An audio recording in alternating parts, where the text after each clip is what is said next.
maisha mimi nina time mimi ninajua itafika abracadabra Mr. Mboy na tambo Mungu kuisha na songa man kwa nisa ya majira sikimbiza nina mtu mwini kama caterpillar bila visa ambia kimombo na kuja kutisha but I still believe in God's time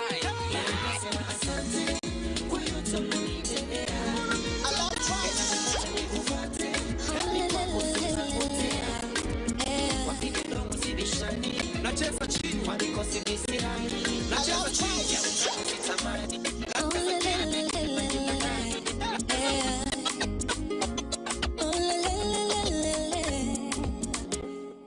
natamani nimuone tena roho yangu itulie kama jana anifresh na maneno matamu kila naposikia najawa na tabasamu uwepo wake nimeumisi kwa sana pozi zake njia zake nimezitamani wapi ulipo we Yesu ulienda bila kuniaga wapi ulipo we Yesu kila mara kufikiria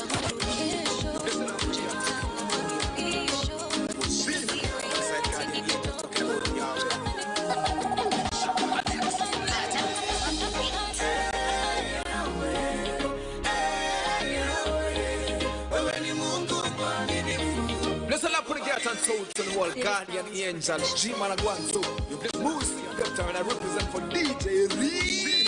That's the one you're talking about,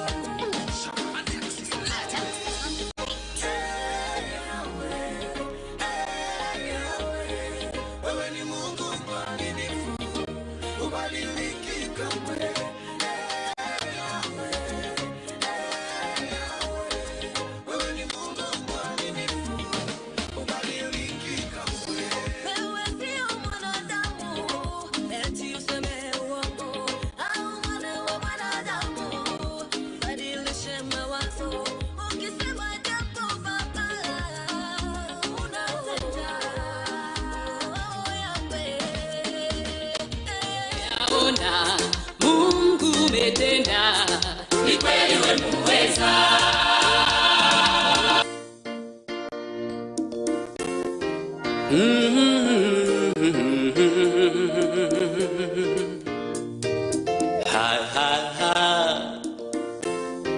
Tumeona mkono wake Bwana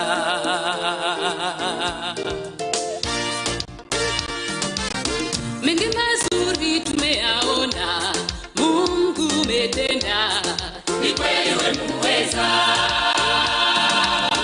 ulitamka vitu vikawa neno tulatosha ukisema umetenda Aisha Israeli uliwabusha kawatoa utumwani watumishi wako umewapa yote waombayo ikiwa umependezwa uamualo hakuna wakulipinga hakika wewe ni Mungu wa vyote unatawala dunia na vilivyomo makuu umeyatenda Jehova hakika tumeona Baba mkono wako Bwana kweli matendo yako Bwana ni makuu na umetutoa mbali kweli ukatushika mkono Mungu mahali uliona pekee chini hata juu watu na wainua Mungu sifa na utukufu ni zako milele tutakusifu jina lako Baba milele tutakusifu kweli daima wewe mwema tutaishi kwako tumeuona Baba mkono wako Bwana kweli matendo yako Bwana ni makuu na umetutoa mbali kweli ukatushika mkono Mungu mahali uliona pekee chini hata juu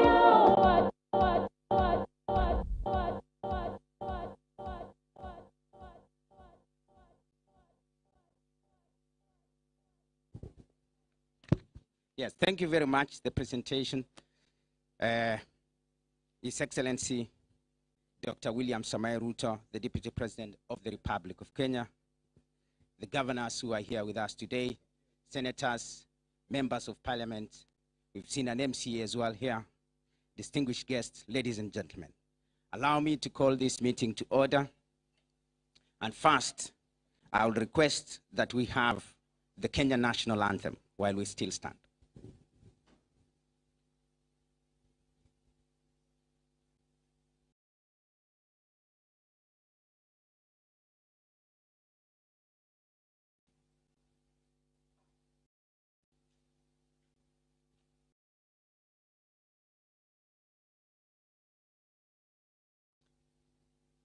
I will give you 30 seconds. If you can't get this act together, we will sing it.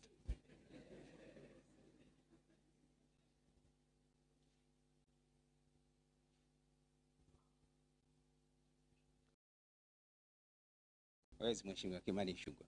You can lead us with the national anthem. Okay. All right, fine. While the DJ tries to get the national anthem, I'll request Bishop Margaret Tanui to lead us in a word of prayer. Bishop.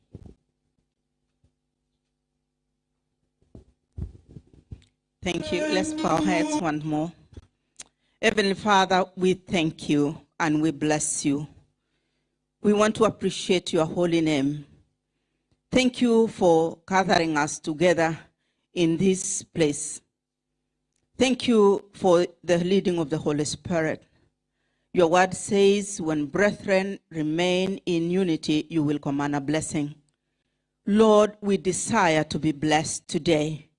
And we want to thank you for our Deputy President.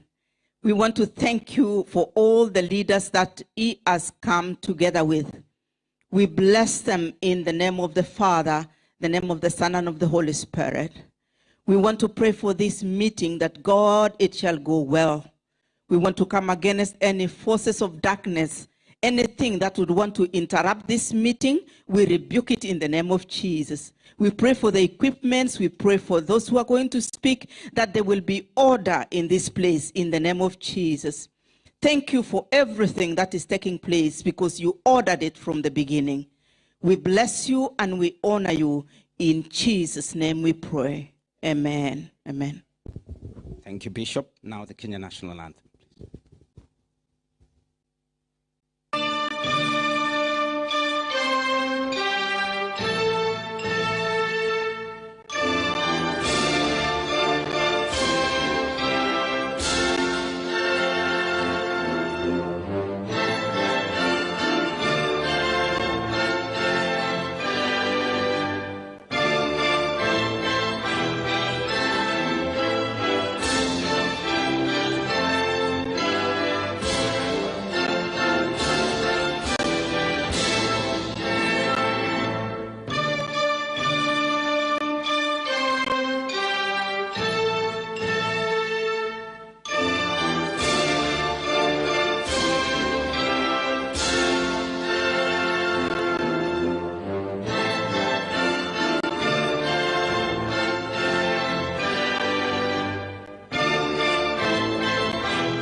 Thank you very much. We may be seated.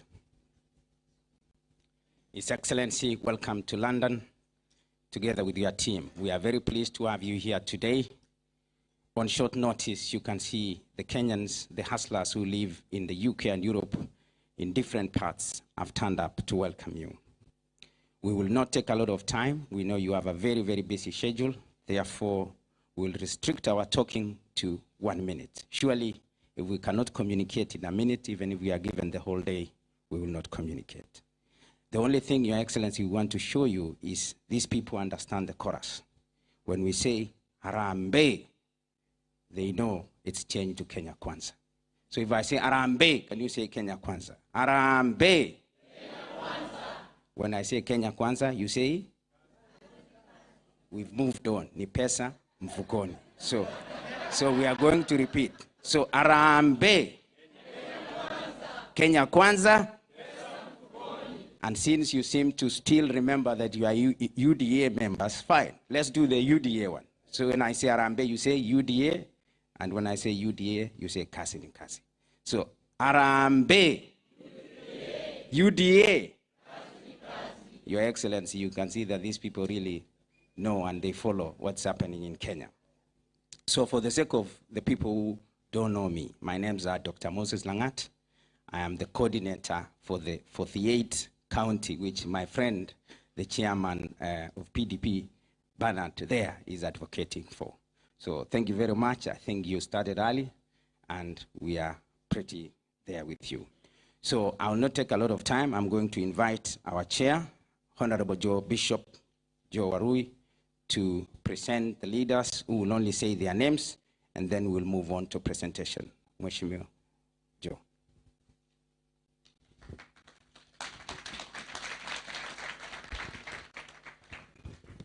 Good afternoon, everyone. Once again, I want to thank God, His Excellency, the Deputy President, together with your delegate. We'd like to invite you, welcome you in this place. We know it's an honor for you to have you here, and I'm sure the people here are excited to see you. Because of time, I'm just going to introduce the officials of the UDA in the UK and also in Europe. And since they had a meeting with the Deputy President, I'll just request them to stand wherever they are, quite fast. You can come here for a minute, just to stand up. Just come here, come to stand. They can come here quite fast, because it's good to know them.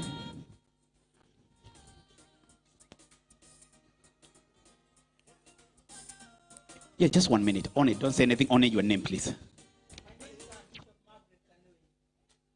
Give them a... Ruto, Treasurer, UK and Europe chapter. And my name's Martin Koyabe. I'm the General Secretary. Thank you so much. I said my name's Dr. Moses Langat, and I'm the coordinator for Kenya Kwanza. Councillor Elizabeth Kagebe, one of the community leaders. I'm Janet Wanena. I coordinate media in the UK. Thank you. Yes, I also request two other leaders also to stand. Two who are very special to us. They are vying for, one of them is vying for Member of Parliament and the other one for Senator seat. Just come here and introduce yourself, please. I'm John Kaniaru. I've been the chairman, but I relinquished. Wakati nilirudi mashinani, I'm vying for Njoro parliamentary seat. And Isaac Olekilelu, Mr. Runguman. I'm the founding chairman of this UDA, and I'm actually handed over to my brother here because I'm going to vie for the senator for Kajiado. Thank you so much. That is the team here in the UK. We have other teams who are in other parts of Europe. So this is UDK Europe chapter. Also, we want to ask you, outside there, you can also recruit. If you want to be a UDA member, leave your name, leave your contact. After this meeting, we are going to call for another big meeting, and God bless you so much. Over to you. Thank you, my chairman. So the next phase will be very, very quick presentations, and I'm going to stand here, and I'm going to give the people talking just a single minute. If they take longer, I'm going to kick them very hard. So the first person is Honorable Past Mayor, Councillor Elizabeth Kang'ethe. 1 minute, please. Thank you. I promise it's going to be 1 minute. Your Excellency, the Deputy President, William Samoei Ruto, and the delegation from Kenya, my colleague Kenyans, hamjambo. Hamjambo. We are excited to have you here. And on behalf of the community, we welcome you. And just to tell you that we are here as Kenyans, lived here, understands this better. So with your governance, I believe this is the time for us as diasporians now to come up and get somebody who will be there for us. Also in terms of education, our children here have gone to school, and there is the problem of what do you call it? Our children here, because of the nationality here, they are trying to look for jobs. They cannot get jobs because they do not have, they are told they've got dual nationality. What are we going to do? And they want to come back. Our children love our country. They want to come and work there, but they are limited. And they know Kenya, they love Kenya. Some of us want to come back and do things, but there is that close. So there is a bill that should be carried forward. And I believe the registrars here, Kina Kimani Shongo and all the others, can push that for us. So we are really grateful to have you here, and we welcome you and to engage with us. We want that engagement. We want to be involved. We want our voices to be heard. Karibuni sana. Thank you, Mayor. You know, it's very difficult to stop a mayor who was in London. But yes, the next person to speak, actually two young people. Where is Agnes Thiongo from Birmingham? Is Agnes here? So Agnes was supposed to be representing the youth, so we will move on to church and community leaders representative, Reverend Joseph Odima. It's easy for me to keep reference.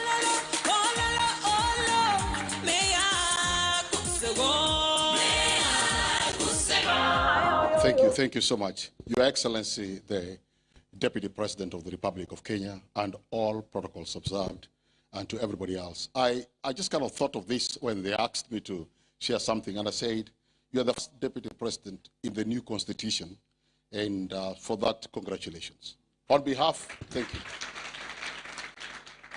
On behalf of the church in the diaspora, we just want to thank God and bless God for your life and for Her Excellency, and for whatsoever God has been able to enable you to do for the last 8 or 9 years going forward.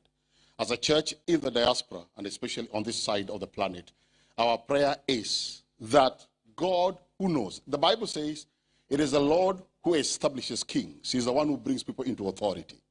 And we are praying. We have a few more months' time from now to get into our elections, which will be on the 9th of the 8th. And we are trusting, am I correct? That's correct, yes. And we are trusting and believing God that the Lord will do whatever He is enabled to do. Our prayer for you, Your Excellency, is that if the Lord brings you into the place as a church, is that the altar will come back.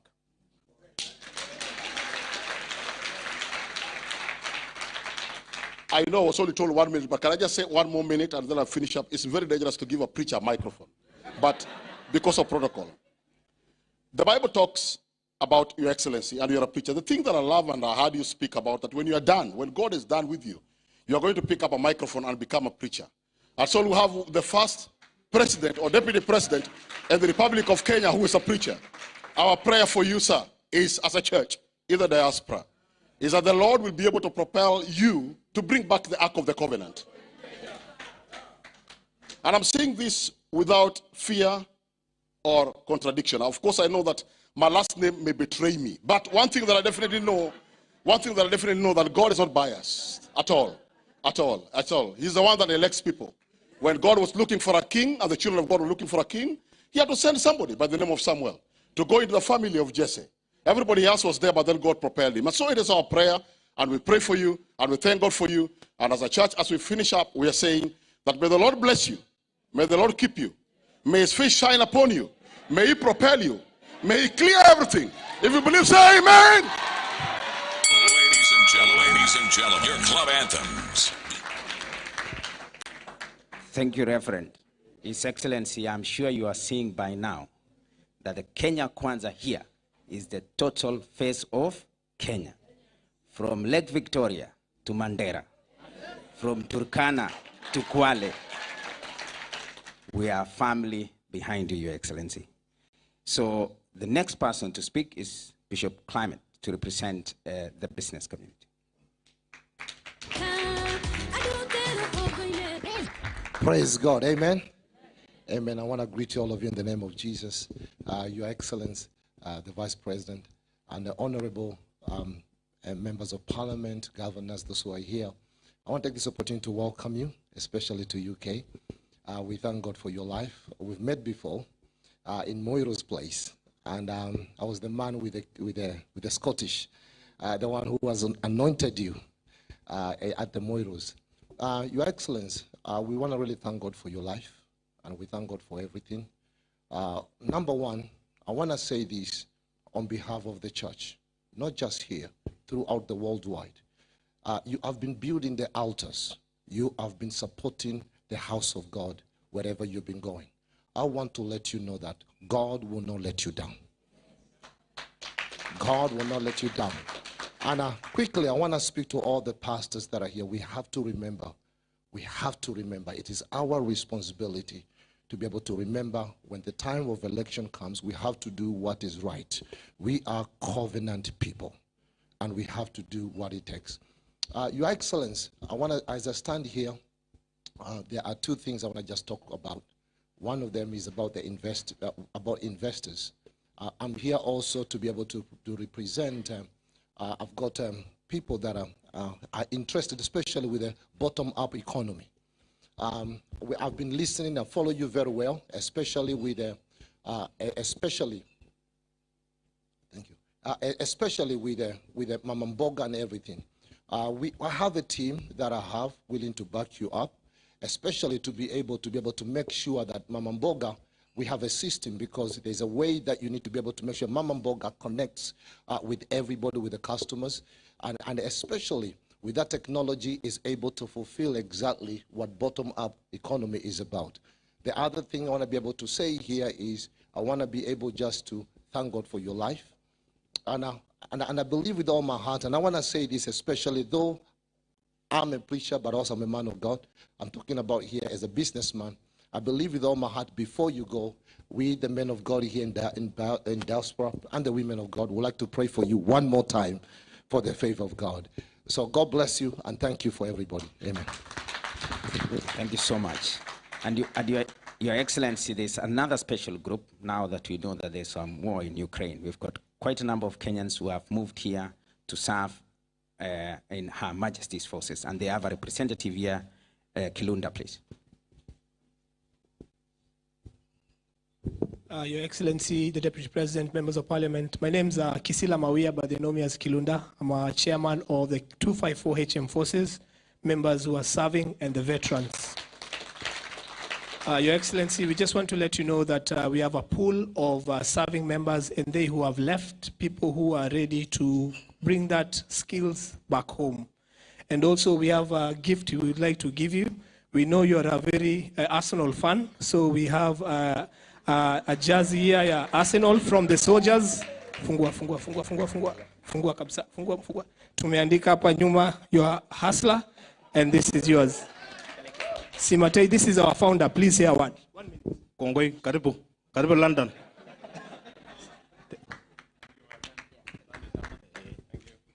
Hustler number one. Oh, thank you, Kongoi. Thank you so much. And so that the youth do not feel left out, I'll ask Janet, because she coordinates quite a number of youths, to strictly say something in 30 seconds, literally just one word. Your Excellency and all the delegation, I'm Janet Wenaina. I really mentor the young people. And when I say the young people, because the Kenya for tomorrow is actually the young people. Few young people went to Kenya over Christmas, and they said to me, we want to go back. And a lot of companies in Kenya are hiring from the UK. So what we are requesting the government to do, because we know and we believe you are the leader of the next government, our president is the 5th. What we are saying to you is we would like to invest more in young people. What is going on in Kenya, the lack of order, what is going on in schools? When we look at that now, we're saying there's lack of order with the youth in Kenya, and we need to put more investment into the young people. I come from an education background. I've been a teacher in the UK for so many years, and I know when you empower the schools, you've empowered the young people. So I'm calling to you to say, you know what, let us revamp our school system. And for the young people who are here, I can see you, how are you doing? Yes, I can see the young people here, they are represented. The youth who are speaking today, they are coming from Coventry. There's a group of 8 youth who are saying, we want to work with the next government. So have them in mind. Thank you, Janet. So, His Excellency, I will request an interlude. And in interlude, these people, you've had quite a number of them are pastors and bishops, and they like to dance like their fellowship. There's a small group here, or there's a group called Yasmin Group who wanted to do a small presentation. I'll give them 2 minutes. Yasmin Group.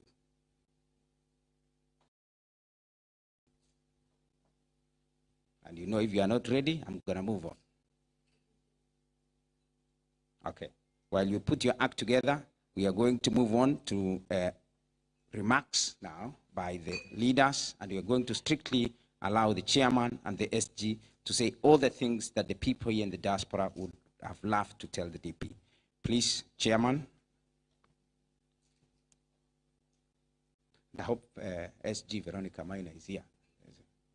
Is she around? Okay, fine, no problem. So I invite our SG, who will then invite the chair. So Dr. Martin Koyabe, please.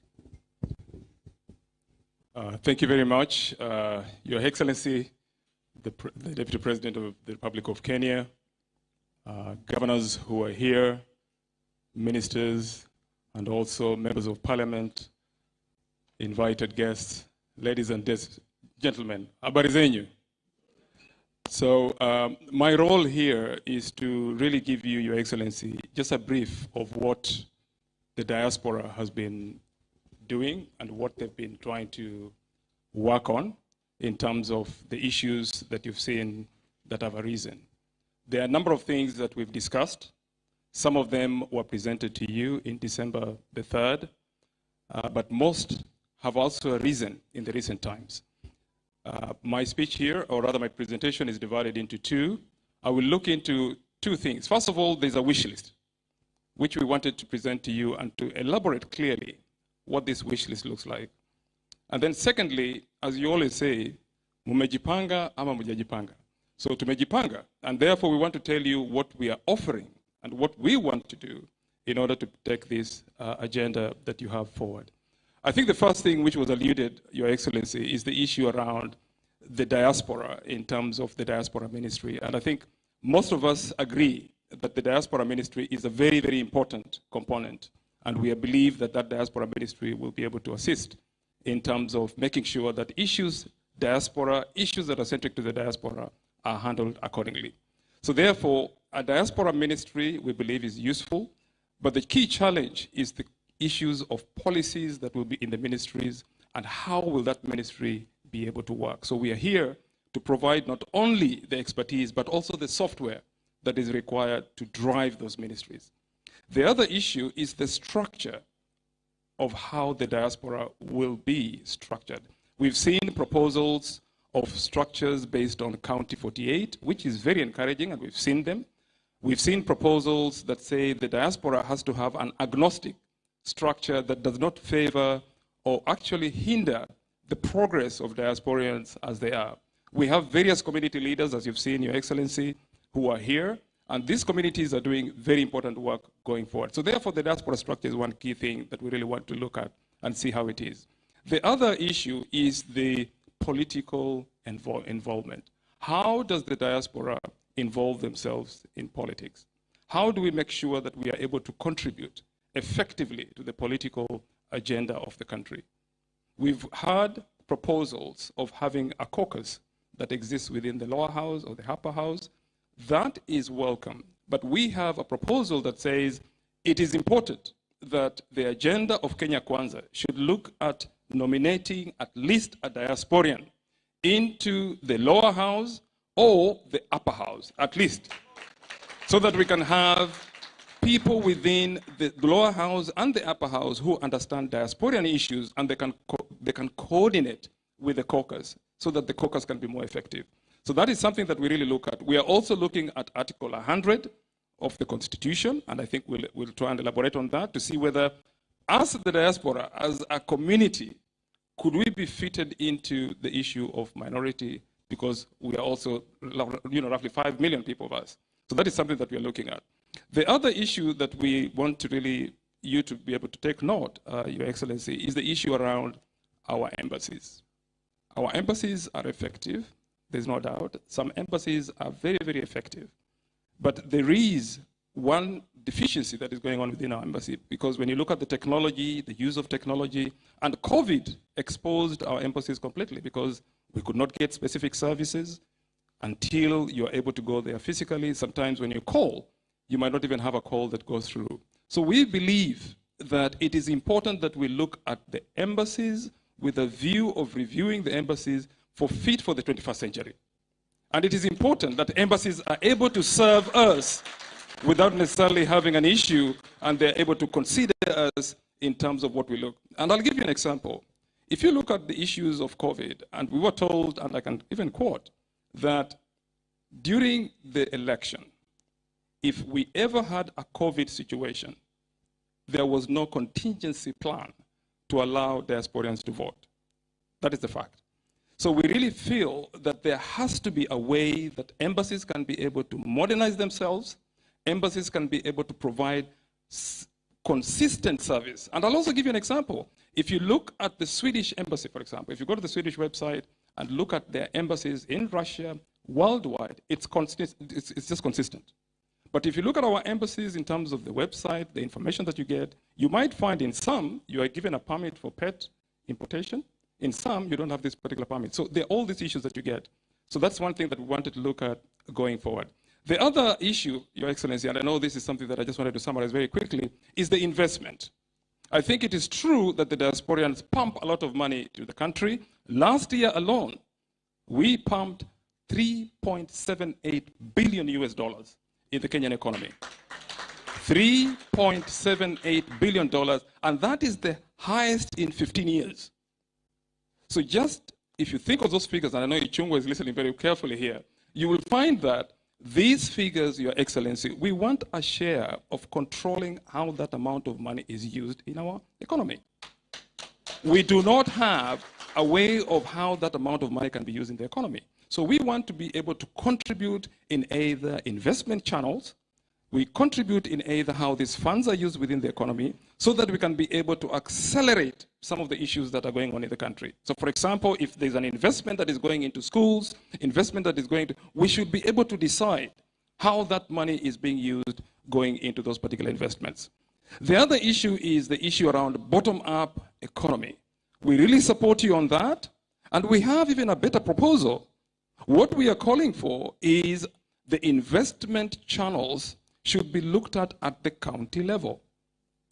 So for example, if you have a fisherman who is fishing at a particular part of the world, this fisherman gets fish from the lake, the fish can produce fish oil, the fish can produce buttons for our shirts, the fish can be able, so therefore the added value that goes on to that particular productivity is important. What the diaspora can do, they can invest in those groups that are within those regions that are trying to do those productive work, so that the value add for the bottom-up economy is beneficial to the person who is being served, and also the diasporians have a channel of investment. The other issue that we want to look at is the issue around the workforce.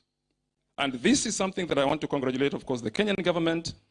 Recently, in July 2021, when there was a signed bilateral agreement between the UK government and the Kenyan government in terms of the nurses that we've seen. We congratulate that bit. But the point is, those skilled nurses remain in this particular environment. They do not treat us back at home. So we want a reverse, whereby the skill set that you see here, Your Excellency, the skill set that you see here can be used effectively back in our economy. And I'll give you an example. We've got various examples, like for example, in Sri Lanka, for example, if you go to Sri Lanka, or if you go to these other countries which have diaspora ministry, their own experts are involved in any contractual obligation by the government in order to provide the eyes and the ears that are required. So therefore, you use the diaspora expertise, you benefit the diaspora expertise by having those participating at those particular areas. So Your Excellency, as you can see, we do have a menu of issues that we want to be able to bring on board, but more importantly, we want to be participatory. So therefore, we are coming in to participate. So lastly, you've asked us, what are you doing? What have you done? So we have 3 points here. One is that we've actually made sure that we are able to assist your campaign, and of course to make sure that the UDA fraternity and now Kenya Kwanza fraternity is able to work through it. We've introduced what we call Adopt a Volunteer scheme. What that means is that for your own little money, you can be able to help a diasporian, not a diasporian, but you can be able to have a volunteer on the ground to be able to make the phone calls, to move from one point to the other, buy the data bundles. That's why what you see here, Your Excellency, these men and women here have contributed their own part just to attend this meeting, to contribute to that particular activity. So we are very keen to make sure that we do that. We had a pledge where Veronica attended, and we raised money with the team that is here, roughly about 500,000 Kenya shillings to support that particular event. The other aspect that we are looking at, which we want to take forward, is an issue of looking at the legal issues before the elections. We all agree that the IEBC played their part, but there are some specific issues that the IEBC, we believe, needs to take control of. We all saw what happened. Good news is that we actually are the highest, what you call voter poll, that actually got the numbers that were higher within Europe, which is a very good thing. But the point here is that we need to look at what do we do before the election and the cost of elections and so forth. So therefore, we want to take forward those kind of proposals. We'll come forward to let you know how we are doing that. And going forward, we want to do that. Finally, Your Excellency, we here really want to make sure that the UDA and now the Kenya Kwanza fraternity can win. Our key objective, as you saw from Pastor Odima, is to make sure that we pray for you, pray for your team, but more importantly, to win the hearts and minds of Kenyans. Because as 700 of us or 1,000 of us here, we need to win the hearts and minds of Kenyans. So our action, and I want to thank the Fifth Estate, Janet, in your work, and others, the community leaders, in terms of what you're doing, So therefore, we are here to make sure that the hearts and minds of the Kenyans are won, and we want to push that forward. So therefore, we will be embarking with this group here to take that forward. Finally, Your Excellency, Churchill said that it takes courage to stand up and speak. It takes extra courage to sit and listen. And you have walked that path. We wish you the best.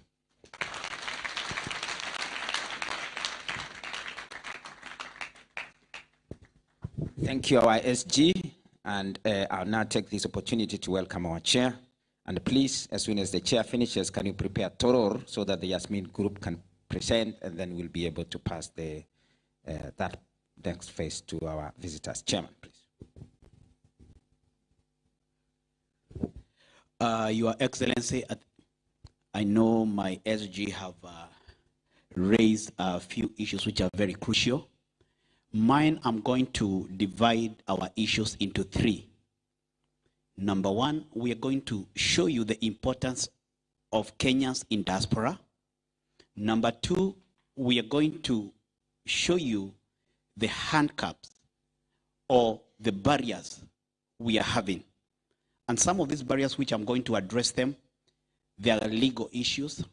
As a legal person, which I feel they are very, very important for us to be able to be handled now, and if it's now, they will never. Because we know in the past regimes, since we got the independence, that time, I think I was not born. Not I think, I know I was not born. In the first government, I was not born. The second government, the third, the fourth, they have been having engagement anytime they come here in the UK. And we do a lot of memos of objects and reasons, but we see nothing. Moment we write that letter or we put that memo, you'll never hear them again. But we want to congratulate you because we can see your heart. We can see through your heart. We can see what is in your heart. And one thing One thing I know, you are a sincere man. I was reading something, and one of my friends, the former speaker in the National Assembly, Mr. Farah, there's something he said. We cannot trust the other man, but one thing with the deputy president, he keeps his word. Oh yes, that thing, I saw it on the newspaper, and it gave me a lot of strength to continue. So Kenyans in the UK, diasporans, or diaspora is a very special place. And I will thank God for according this opportunity for us to vote. Voting is our fundamental right. Article 38, subsection 2 of our Kenyan Constitution and Article number 83 has given us that right. But since our Constitution was promulgated in 2010, we have never gotten this right. And I want to show you how important it's going to be. Your vote is your voice. Right now we have been given a voice. But is that voice going to speak for us? But there are some handles. And I believe the people we met at Chebukati, I raised all these handles. Our brother Ichungwa is here, Esther Wangohome, they are working Constitution. They understand what we are talking about. We have some challenges in our Kenyan Constitution. One of the challenge, and that's why sometimes people are laughing at us, that we only manage to register 700 people. Mr. MP Ichungwa, Honorable Ichungwa, and MP Wahome. We want to say this, and that's why we are saying, one of us, Deputy President, you must give one of us to come and sit and work on the floor of the House. The floor of the House is the House of the Law. I listened in America what was going on, and it was discussed that the best way to handle our issues is the current parliamentarian, the current MPs, the only way they can be able to handle these is having a caucus. Then we are invited into that caucus. Caucus is good, but we cannot be able to work. It can work until I know if I have my sister, if I have my brother who is mistreated in Dubai, who is killed in Dubai, I have someone I can call and they can go and rescue our people. They are dying. Our sisters are dying. Our brothers are dying. And nothing is happening to them. We need someone we can call and say, our member of parliament, take the task, go and rescue our brother and our sister.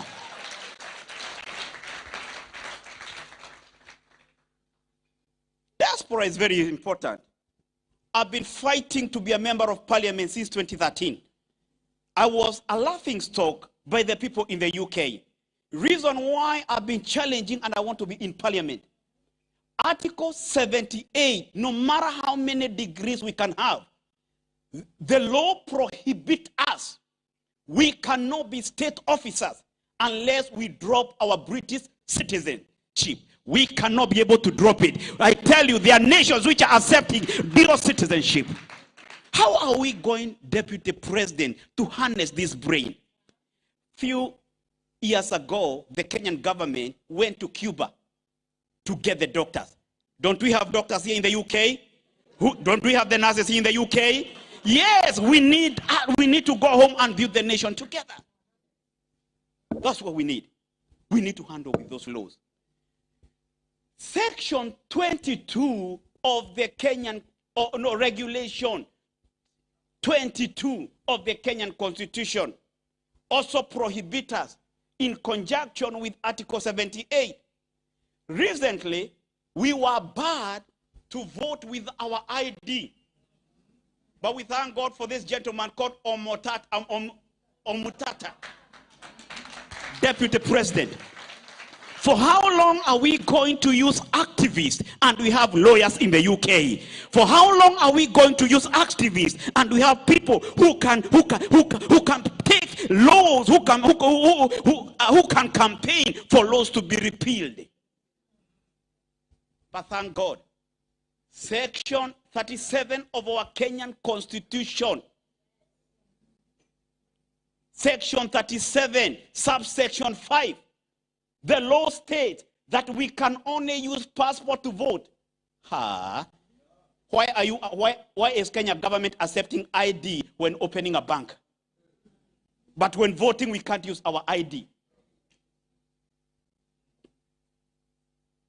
Deputy President, we need legislatures to be in that parliament. We know it is doable.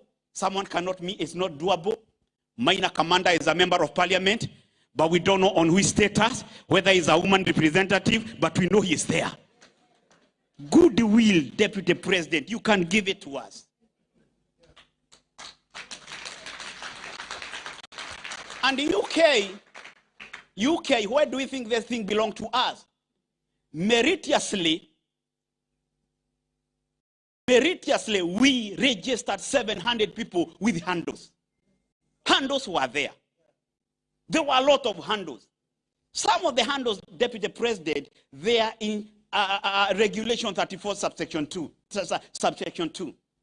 This one talks about the only registration place where you can be able to vote, it is only in the High Commission.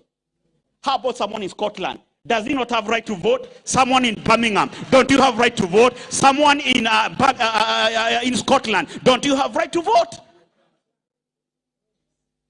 Someone coming to London only to register.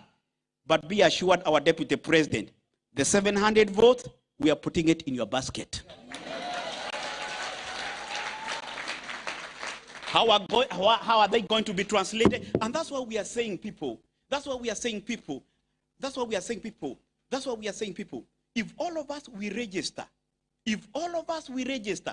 we can assure each person that is here, we can give Deputy President 100 votes by influencing our brothers and our sisters back home.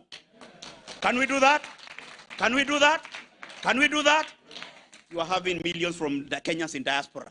That's where we know we can make it. To finish up, because this is our day, if we leave this place without telling our issues, we are going to do injustice into this meeting. We must give and pour and vomit everything. Because this is the day the Lord has made. He has made it. I really don't want to dwell in many things. I think for me, I want to dwell on 5 benefits you are going to get the moment you incorporate Kenyans in diaspora.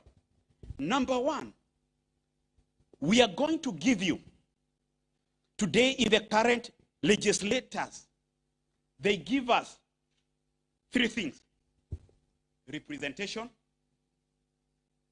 legislation, and oversight under Article 98 and 99.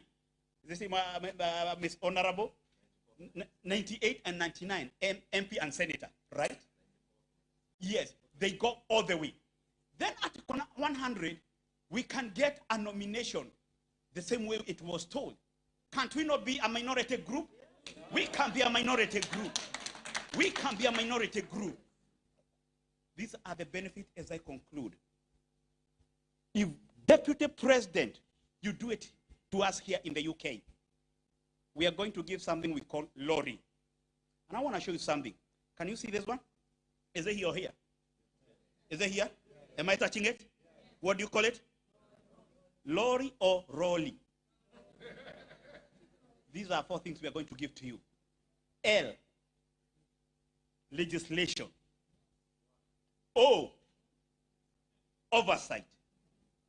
R, representing our people in diaspora. If the land is stolen, we will come after the thieves. We will involve the DCI. How many people are dying because they have bought a land and the time they are going to Kenya, the land was not even sold to them? And investment. We are coming as legislatures who are going to bring investors. Other legislatures, they are given CDF.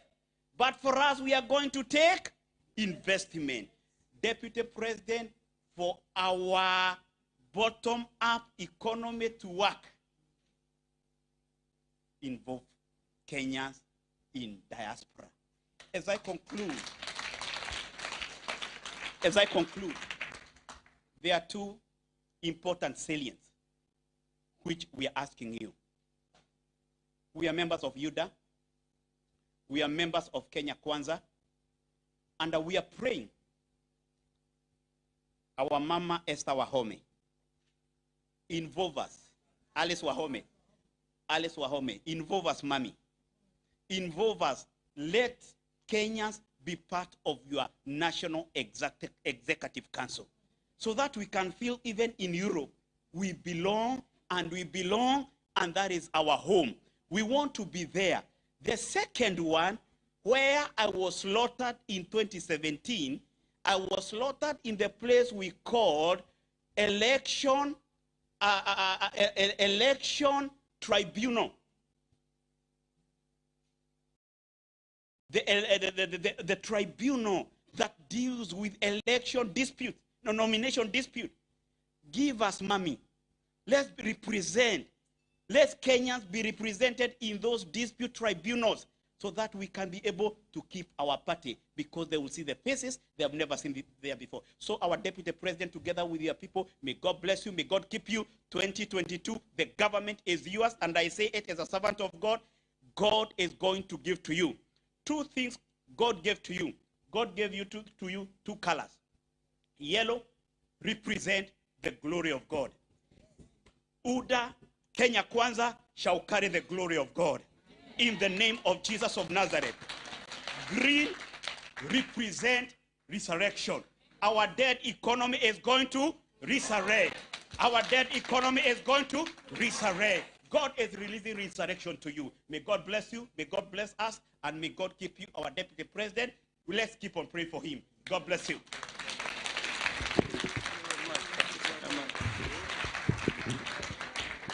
Thank you, Chairman. Put a lawyer to be a bishop, and it's trouble. It is trouble. But then in our case, it is joy. Thank you, Bishop. Thank you, SG, Dr. Martin Koyabe.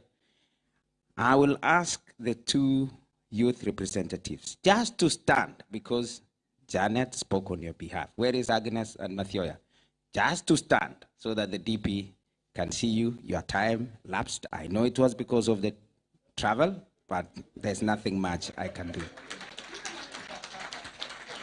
You have been saved by the DP, so 1 minute each. And I'll not leave here.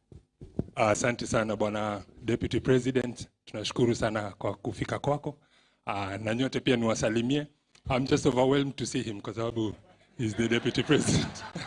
Yeah, so sisi we're just asking for opportunities as the youth tuweze kufanya kazi. Most of us, we involve ourselves with kama kutuma mizigo nyumbani. So pale kwa port kama mambo inaweza kuwa rahisi kidogo, we'd really appreciate. Tunashukuru sana. Alafu Mungu akuongoze kwa safari yako. Ukifika huko kumbuka tu kuempower the youth. We love your bottom up approach. Tunashukuru sana. Thank you so much as well for this opportunity. Welcome to the UK. Naitwa Mukami of Thiongo and Wanjiro. And to follow up on your bottom-up strategy, for us, it's as a Kenyan youth, lobbying for the normal Kenyan youth back at home, it's the access, the social mobility issue. So we know everyone who represents the people of Kenya comes with a need to distribute opportunities and resources, really the bottom-up strategy. But we know that the issues that come as obstacles, and we know your story, the hustler story, the story of limitations, the story of barriers. What are your policies to face these barriers? The story of access, because we know you have, tunajua there's the rule of law, but kwa ground is different. You need the right family. You need to be born by the right parents. You need the right school, and sometimes the school does not cut it either. So what is this that you have that will actually tackle these obstacles? Because everybody has the will. Thank you very much for your time.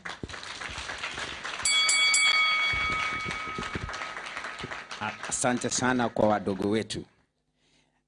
Your Excellency, or His Excellency, I have been disadvantaged because I was made the MC. I also had a very powerful message for you, but let me just hold on to where the chair left. Mine is to praise you, His Excellency. Since a long time ago, we have seen your hand. I would like to testify that I'm here in the UK courtesy of your support. I was a young hustler who was very brilliant and very bright in Kenya, but I couldn't get an opportunity to go out. But due to Harambee, you managed to send me something small that enabled me firstly to go to South Africa, where I became a fellow. And because of that small token, I was able to earn myself a scholarship to come and pursue a PhD here. I enrolled at the University of Surrey, and they trusted me. That was in 2006, 2009, I got my PhD, and then they kept me as one of their lecturers, and ever since, I've never got a chance to come back to Kenya. But I believe with the Kenya Kwanza government, I will be able to run away from this winter after 17 years of torture. And many of these Kenyans, Your Excellency, have really suffered. They don't have opportunities. Our chairman said that he was slaughtered at the nominations tribunal. So he also offered that some of us who are not contesting, we can come and oversee some of those things so that we can ensure that our brothers and sisters like Kanyaru and Olekilelu are not disadvantaged. But we've seen how come you are. A lot of slack has been thrown at you. If I was you, maybe I would have hanged myself. But His Excellency, you are a strong guy, and I believe you are strong because you are strong for the future of Kenya. I watched you because I'm an educationist when you are the minister or the cabinet secretary for higher education. We used to stay at home for 2 years after you finished Form 4. But the only person who did revolution in that ministry was yourself. You ensured that the universities were double enrolling, triple enrolling. Now, Egerton University is shut. It's waiting for you to come and save them, and many others. We are watching Kenya very keenly. We know Kenya is safe in your hands because you are not a project of anyone. You are a project of the people of Kenya. When you are a project, you are a puppet. And when you are a puppet, you walk as per the whims of the person that pulls the marionette like this. So we pray that Kenya gets its leader, not a leader that is being pushed to them by the dark forces. We know dark forces exist, but Reverend Odima, Bishop Margaret Tanui, Bishop Joe, amongst others, you will crush them. You will crush the dark forces. So, His Excellency, since I was the MC, I will ask that we demonstrate that we may have left Kenya, but the culture is still with us. And with that, you can be able to see that we have not disconnected. I saw somewhere that the Migunas are going to go back as soon as you become the president of Kenya. So we are Migunas here. Many of us are. And therefore, we're looking forward to that day when you are going to raise the Bible and you are going to take that oath. And we know that many of us will be on the way home. So, you know, chair here is scaring me a little bit, but the DP had requested that we summarize. Can you please summarize what you want to say before I call Yasmin Group here? All right, so Yasmin Group, maybe you hold on to the song, and then when we'll be doing something at the end, like Fourth of Tongues, you will be able to do your presentation. We had given you the chance, so you will forgive me. I know I'll be beaten afterwards, but I'm ready to take. Happy? Happy? Okay, fine. Can you play Toror and the Yasmin Group? Please come forward. The DP again is on your side. So I keep Itororwe Jehova nyo. Kimwagele itoror. Hallelujah. Itoro Jehova ne migifsengwe. Wandande balugosie itororo Jehova nyo. Itoro Jehova ne migifsengwe. Wandande balugosie itororo Jehova nyo. Itoro Jehova ne migifsengwe. Wandande balugosie itororo Jehova nyo. Itoro Jehova ne migifsengwe. Wandande balugosie itororo Jehova nyo. Itororo Jehova nyo. Itororo Jehova nyo. Moe bororiet itoro. Itororo Jehova nyo. Ojara sisko itoro. Itororo Jehova nyo. Koi menembe koi itoro. Itororo Jehova nyo. Itoro Jehova ne migifsengwe. Wandande balugosie itororo Jehova nyo.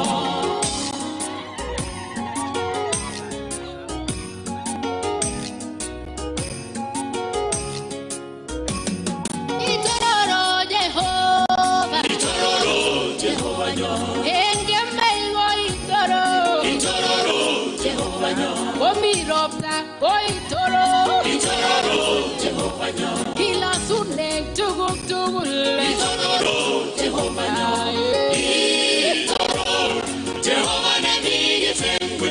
Wandande balugosie itororo Jehova nyo. Itororo Jehova nyo. Itororo Jehova nyo. Ye ingalal gosise ingwany. Itororo Jehova nyo. Ye itwegu ogasebi. Itororo Jehova nyo.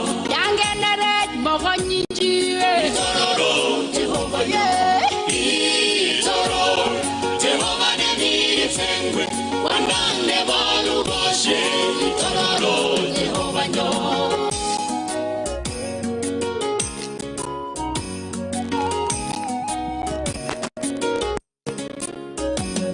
Kamutoindet itoro. Itororo Jehova nyo. Ogeibu kibugande. Asanteni sana.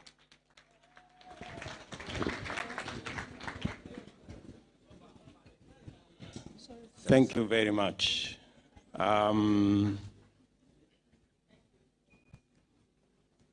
The chairman of this wonderful team, Secretary General, all the officials of Kenya Kwanza Diaspora team in Europe, my colleagues who are here, governors who are here, senators who are here, members of parliament, and other officials who have accompanied me. Distinguished ladies and gentlemen, good evening. Hamjambo. Mambo. Kwanza mimi nataka nichukue nafasi. If I speak Kiswahili, is that fine? Eh? Mnaelewa mambo hiyo yote, eh? So let me take this opportunity. Maybe I've heard many of you have stayed here for 25 years. Maybe Kiswahili has become a bit of a foreign language. But let me say how grateful I am this evening, together with the other leaders who are present here, to be hosted by Kenyans in the diaspora. Thank you very much for welcoming us. Thank you very much for making all these arrangements. And thank you for coming in large numbers. I have been in many diaspora meetings, but I haven't been one in London as big as this. I want to say to all of you, congratulations. Let me apologize, because the last time I was in London, I failed to appear for the diaspora meeting. I know it was not funny. I was told many people were very disappointed. But it was something beyond my control. and I had to attend to some constitutional responsibilities which I could not avoid. And I didn't do it deliberately, and that is why when I arranged that I would pass by London, I said, the first engagement I will have in London is to meet the diaspora. So that I can mitigate to whatever extent what did not happen the last time. So, poleni sana. There was the diaspora engagement that I wanted to engage with Kenyans who are here, and I had also another engagement at the university here. I could not send anybody to the diaspora meeting because it was a meeting between me and Kenyans. But the other one, I could be able to send other people. So let me say to all of you, I am really delighted that we are meeting here this evening as Kenyans, both from home and those of you who live in Europe. Let me also congratulate all of you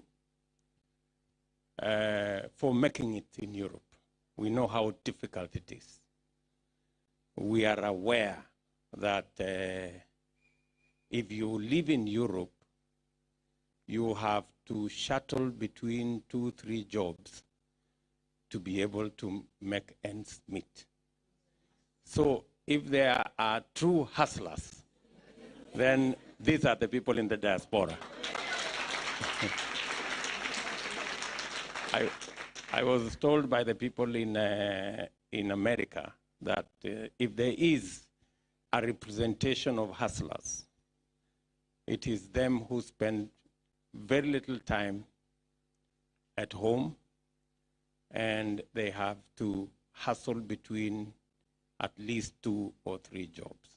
So it is that spirit of working hard and refusing to fail and insisting and persisting until you succeed that represents the true Kenyan spirit. So I want to say to all of you, thank you very much. We don't take it for granted that you are holding our flag very high in Europe. And I welcome the conversation that we are having, a conversation about how we can be better. We can be better in Europe, and we can be better at home in Kenya. And that conversation is going to enrich the ideas that will go into the formation of the next administration.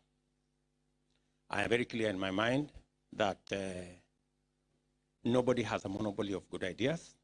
We have to listen to one another. And when we said, those of us who are leading the charge in Kenya, that we are going to change the conversation in Kenya, many people did not think it was going to happen. But surely, and very fast, it is happening.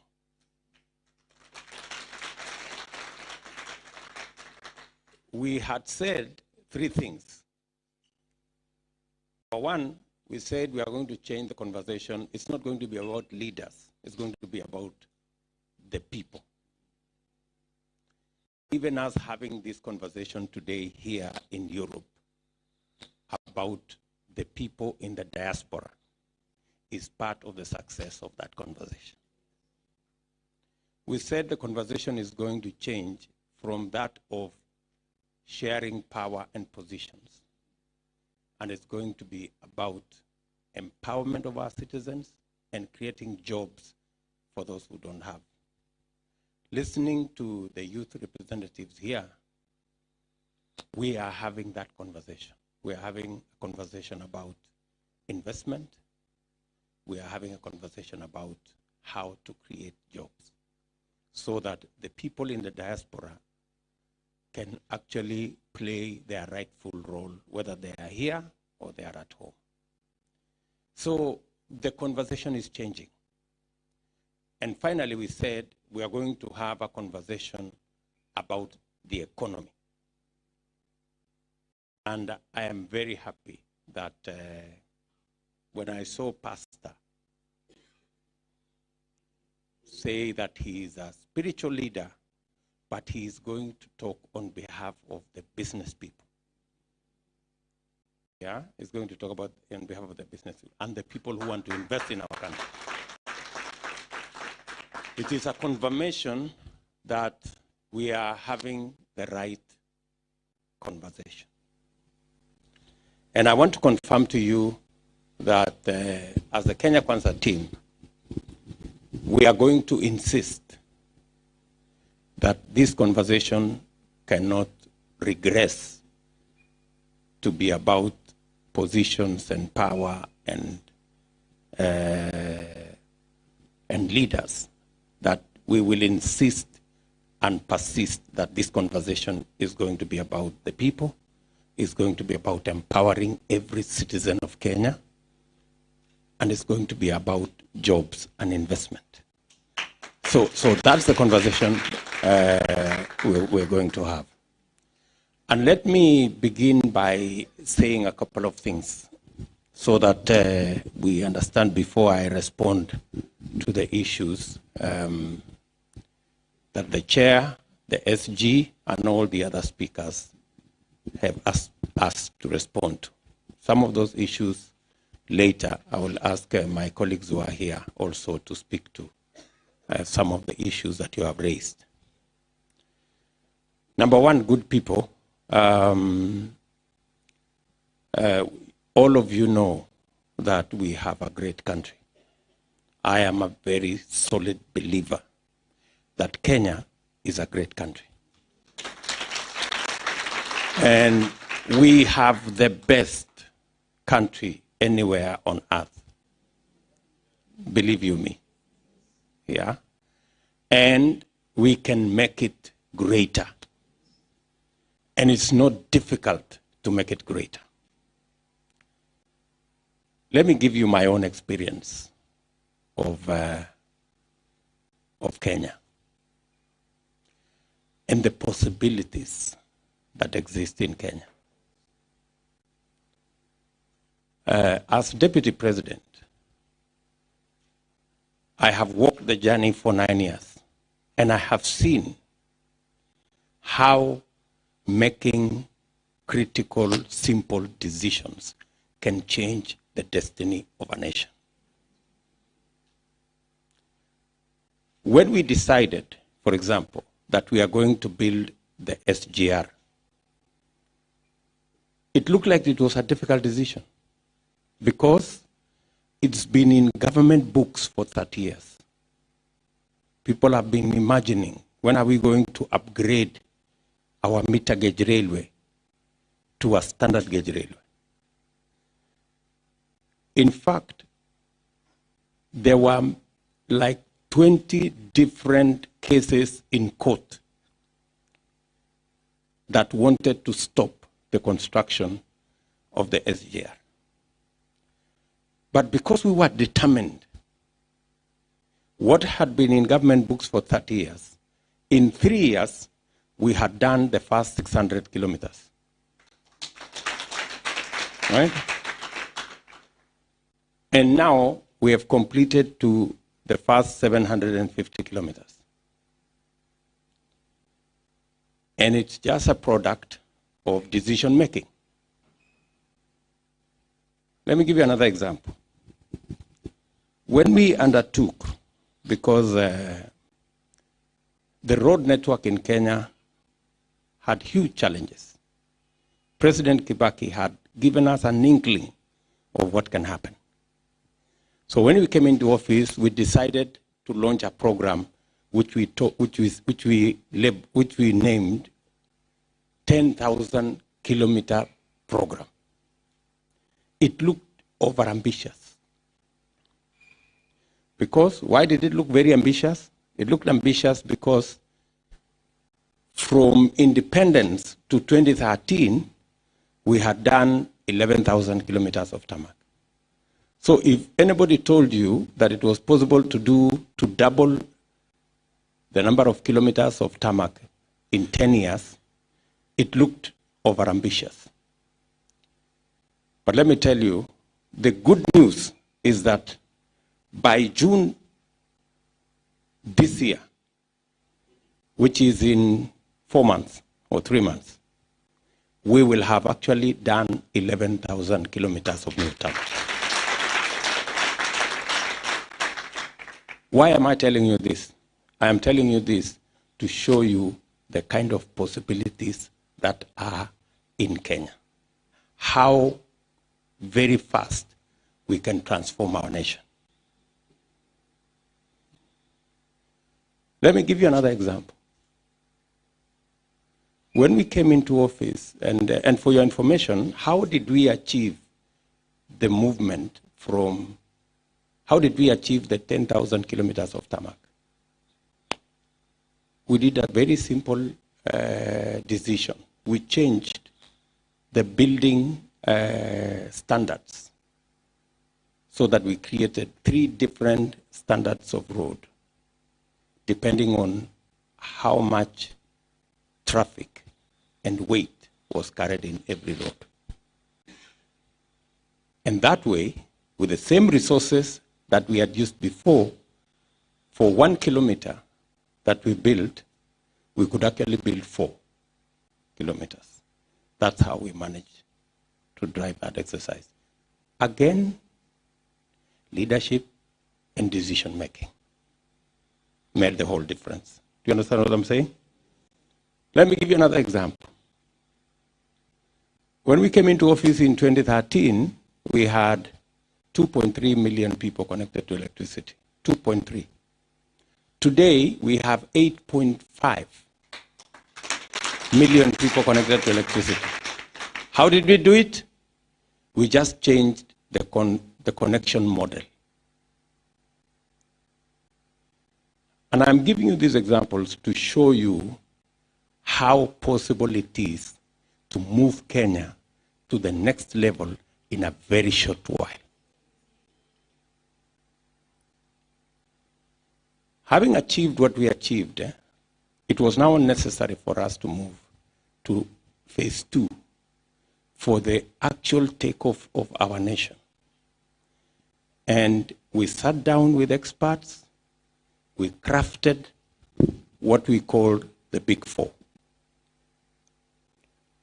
And the Big Four was supposed to achieve 3 things mainly.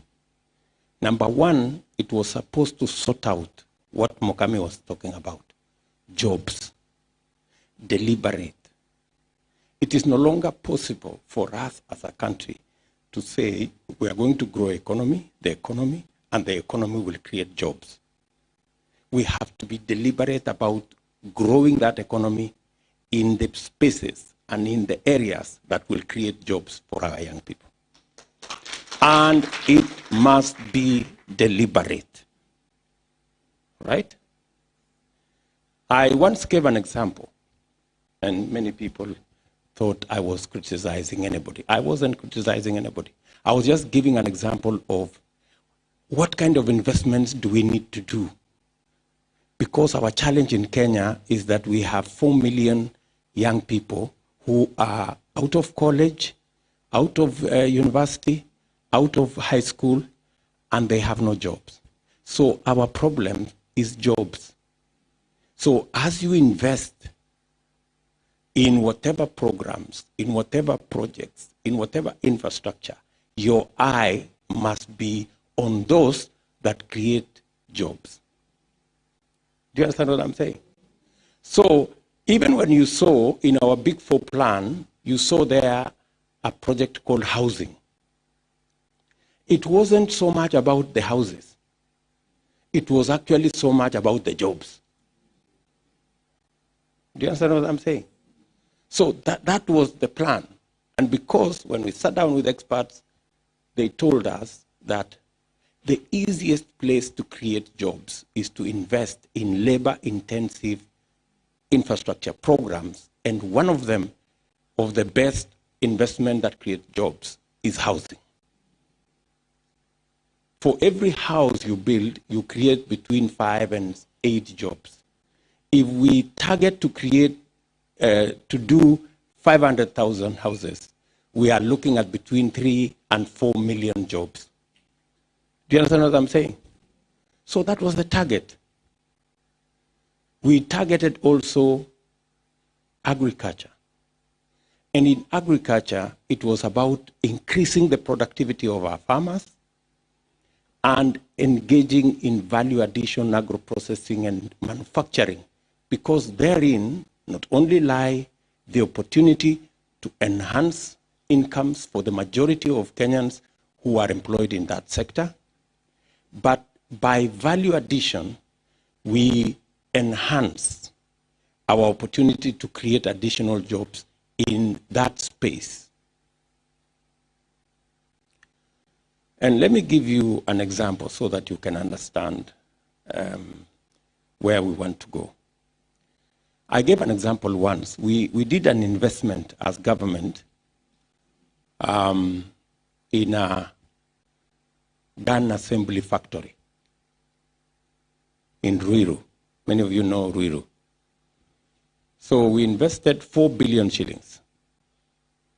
That factory is a wonderful world-class factory.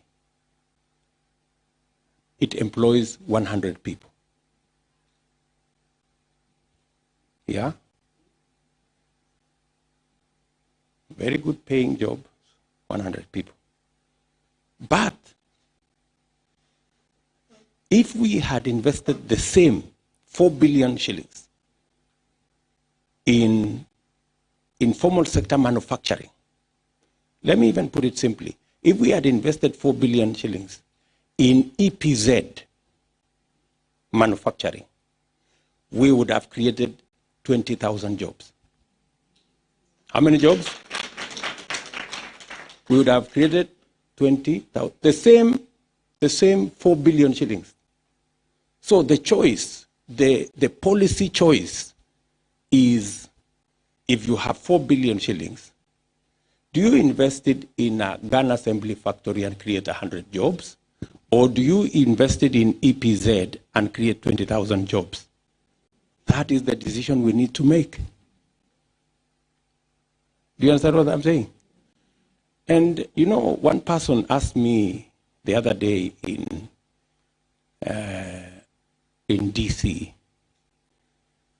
Mr. Deputy President, those decisions look so simple. Why haven't these decisions been made all these years? And I told him, the simple decisions are the most difficult to make. Do you understand? and it's the same thing. You know, you ask yourself, why have we been struggling with electricity connection, and yet just by changing the model of connection, we easily moved the connections from 2.3 million to 8.5 million. But it took somebody to make that simple decision. Do you understand what I'm saying? So, the challenge we have in Kenya is not everything else. The challenge we have in Kenya is leadership and decision making.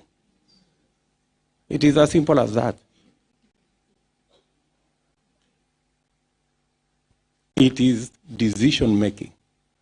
The kind of decisions that we make will make the difference as to whether we accelerate our transformation or whether we go at the slow pace we are or whether we even go backwards.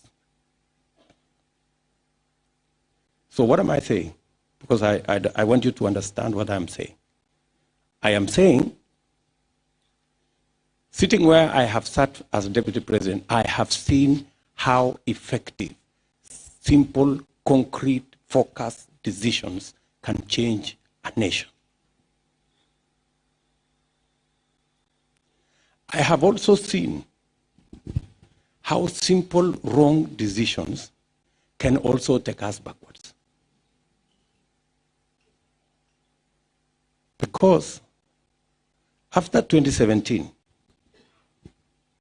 we had the Big Four plan, which I have explained to you. But again, we made another simple decision to do something called the handshake. Right? And then it became BBI. And then it became a circus. And then we lost 4 years. And then the ruling party collapsed. And then the opposition collapsed. And then the big four collapsed. And then we ended up in null and void.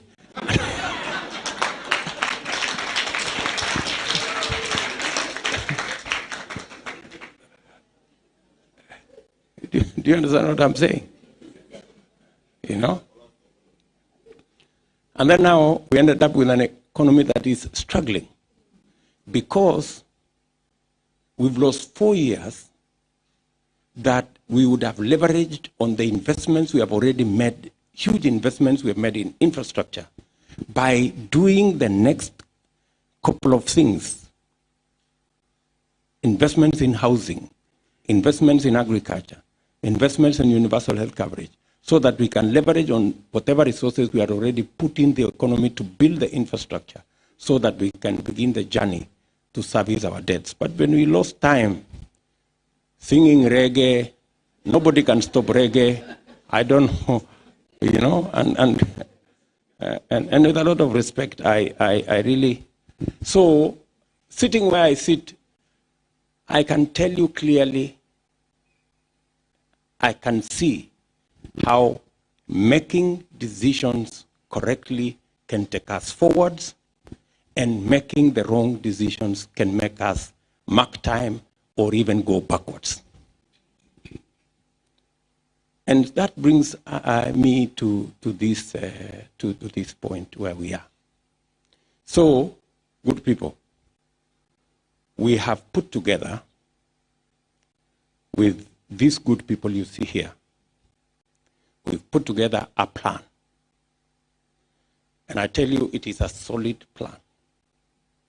And I can confirm to you from where I sit that it is a practical plan. And we intend to deliver on this plan.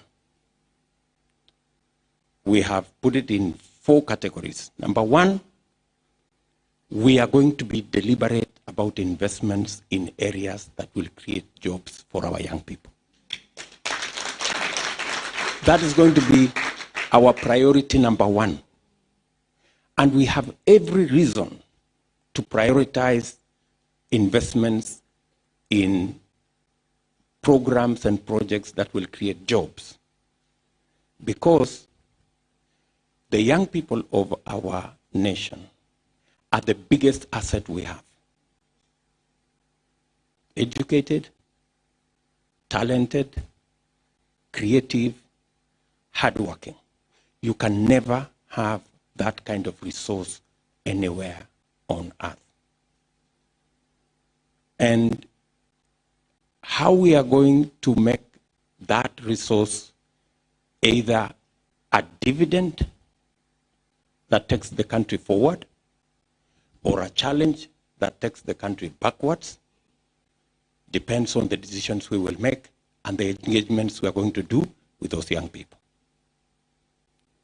And we choose as Kenya Kwanza that our priority number 1 is to invest in areas, including the housing program that we already had identified.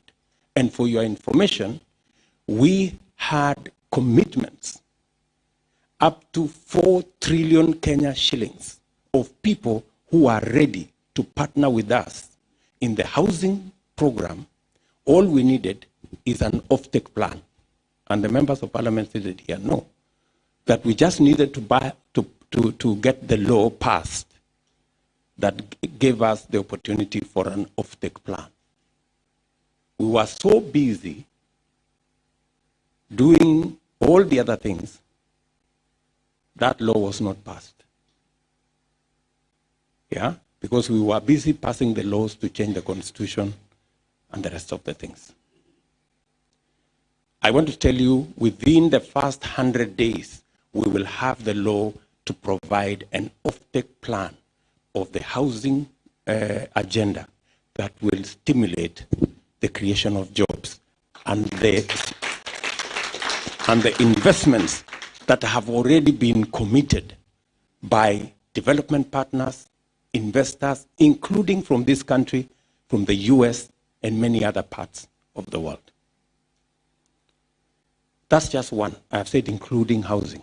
Of course, the whole array of informal economy development.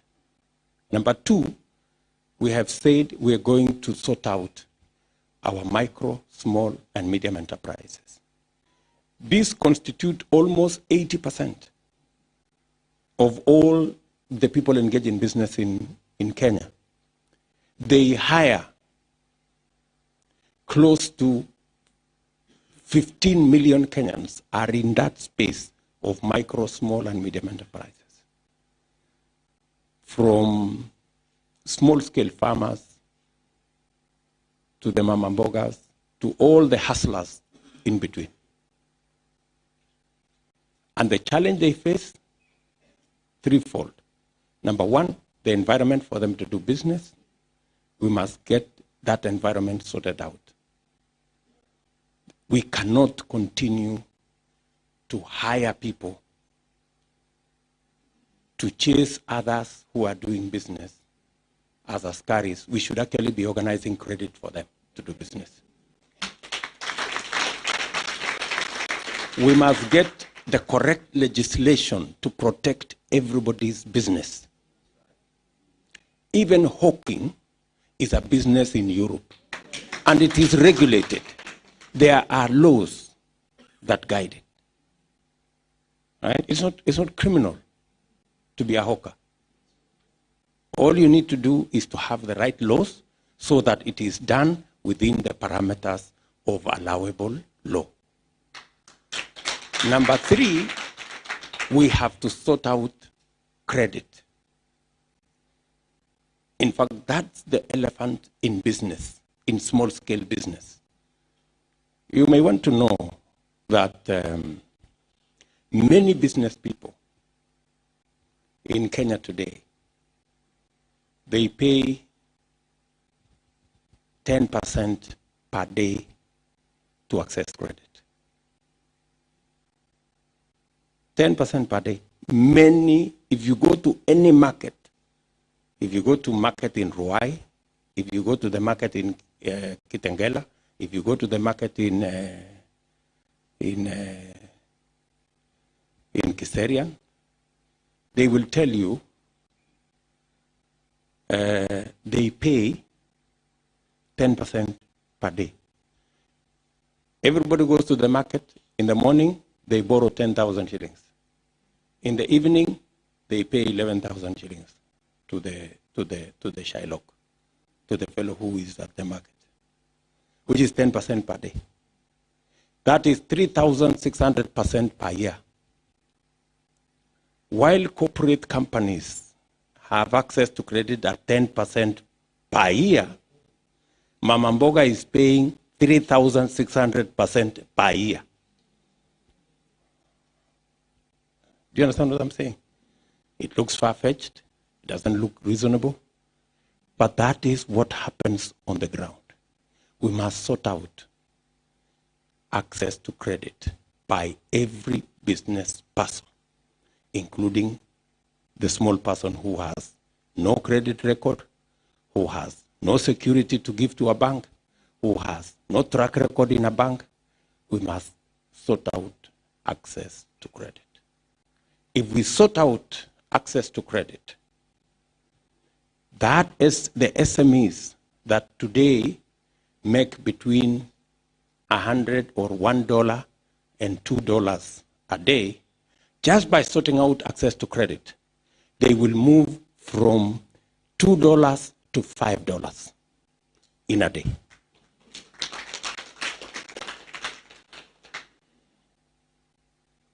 Do you understand what I'm saying?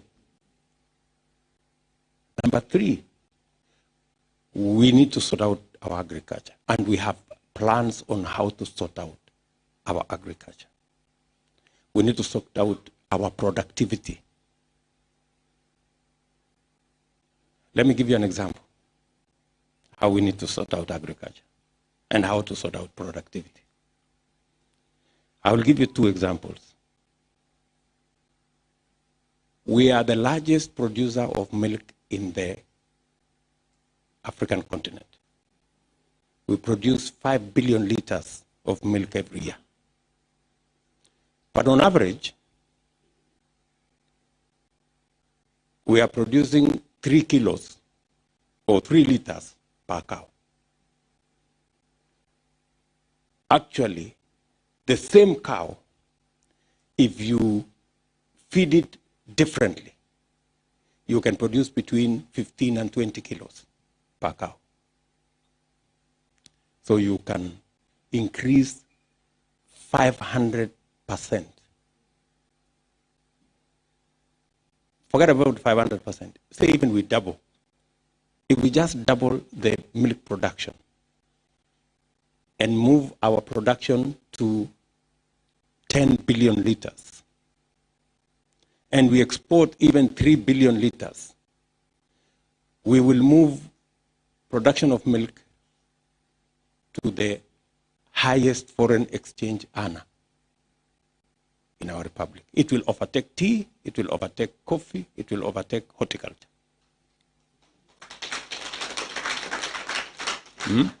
This is the point I was trying to make the other day when it looked like I had a problem with the people in DRC.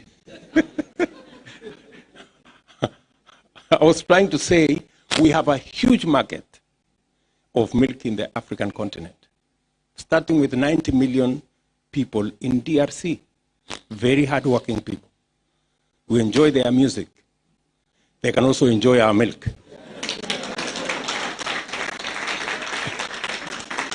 That's the point I was just trying to make, only that it went off the mark. You know? Isn't it true we enjoy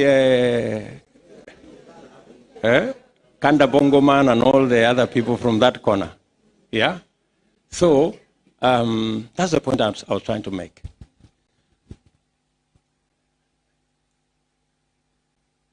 So what we are saying is we must increase our agricultural productivity. At the moment, if you look at our statistics from Kenya National Bureau of Statistics, we spend 180 billion shillings every year to import food items, which we can produce locally, including importing some of the milk. Do you understand what I'm saying? We still import milk. We're importing maize. We are importing edible oil. We are importing rice. We are importing wheat. Yeah, 180 billion shillings. That tells you that market already exists in Kenya. So we must first invest in increasing the productivity of our farmers so that we even stop importing and feed that market ourselves. You understand what I'm saying? I know you're listening to me and you're wondering, so if things are this simple, why isn't it happening? You know, that's the question you are asking, you know? But that's the dysfunction we have in Kenya. In fact, sometimes when I looked critically at our Big Four plan and how we ended up not implementing the Big Four, and we ended up implementing the handshake and the BBI and the reggae, to me, it begins to look like it is actually sabotage. That there are people who do not want Kenya to move forward. That there are people who want Kenya stuck in this conundrum because I don't know it benefits who. I mean, that's the only explanation I can have, because I don't understand how you have a plan here to create jobs. You have a plan here to invest in agriculture and increase the productivity of your farmers. You have a plan here for universal health coverage. And all of a sudden, it is not a priority. It becomes a priority to change the constitution, to create the position of prime minister and I don't know what, to have another position called ombudsman to undermine the judiciary, and to give more power to the president to appoint ministers from parliament and all the rest of it. Doesn't make sense. It doesn't make sense. I mean, I'm just saying it doesn't make sense.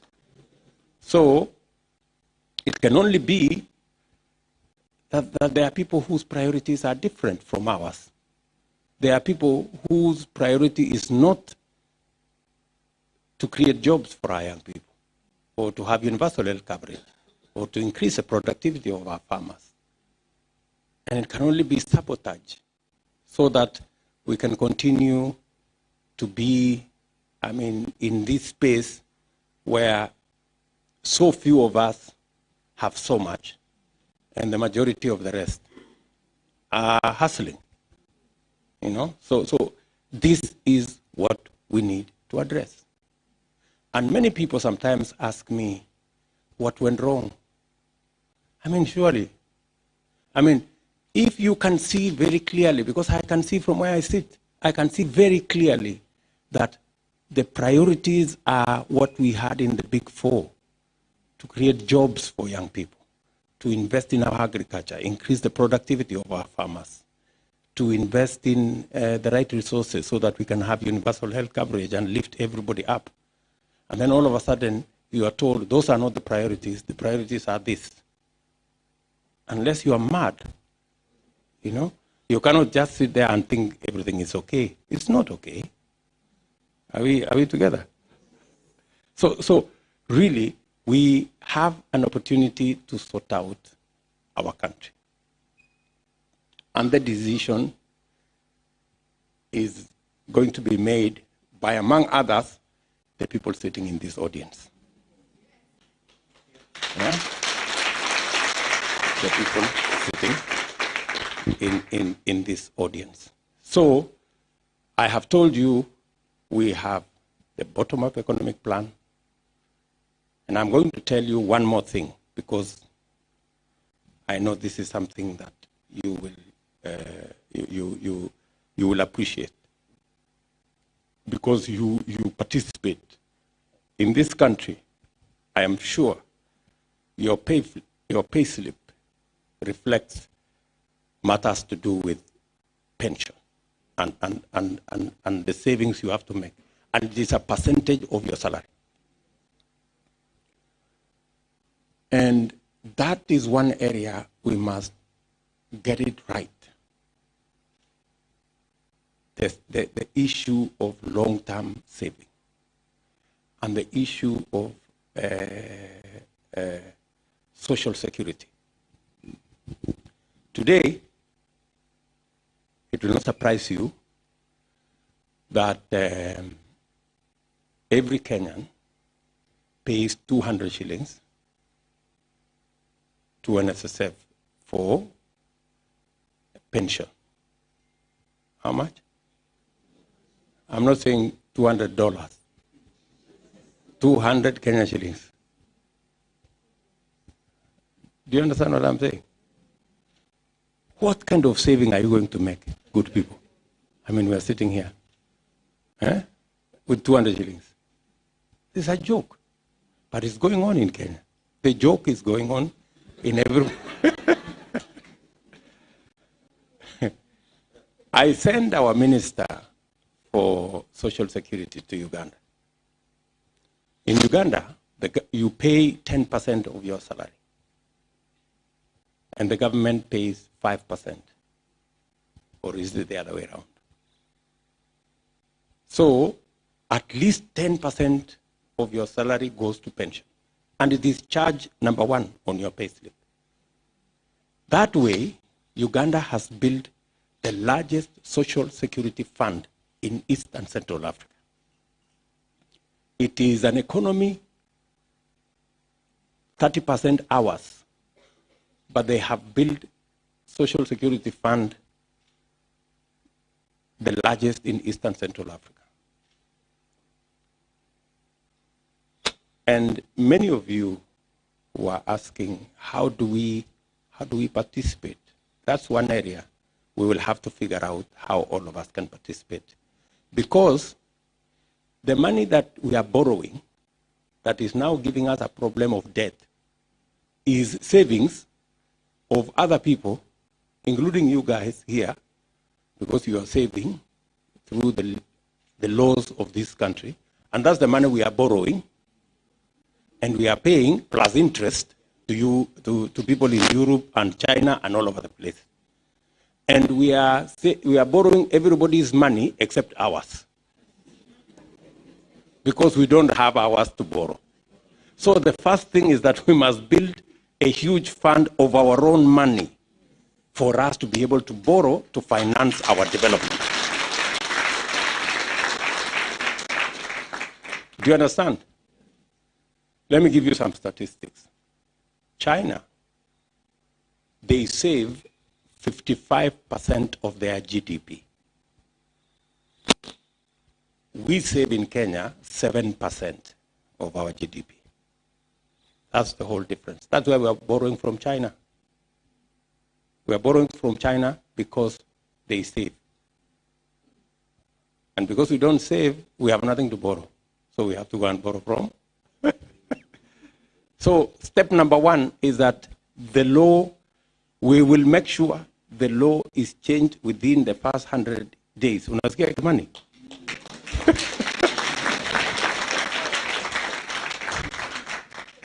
Yeah, so that even if we agree to 5% of everybody's salary to be saved, we will begin the journey to build a huge social security fund that can hold resources that we can use to finance our own development. Tanzania, just across the border, they built their whole Dodoma new parliament, the whole thing, using social security money. Because they also save a percentage of their salary. They don't save 200 shillings like us. Again, I know you are asking yourselves, are we really paying 200 shillings every month? Even if you are earning 500,000, they deduct 200 shillings. From the watchman, the fellow who is earning 14,000, 20,000, to the fellow who is earning whatever. Unaona ile ujinga iko Kenya?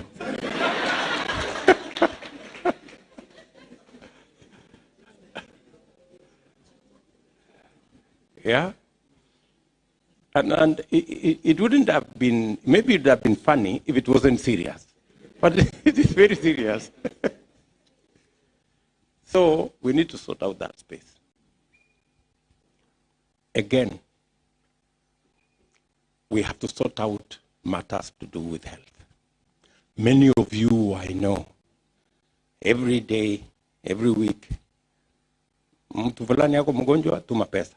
Mtu fulani yako mgonjwa, tuma pesa. Mtu fulani yako mgonjwa, tuma pesa. Si namna hiyo? We have to sort out that space. And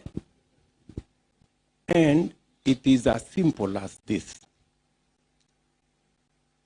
When we came into office, let me again give you an example, because I have the benefit of a bit of experience.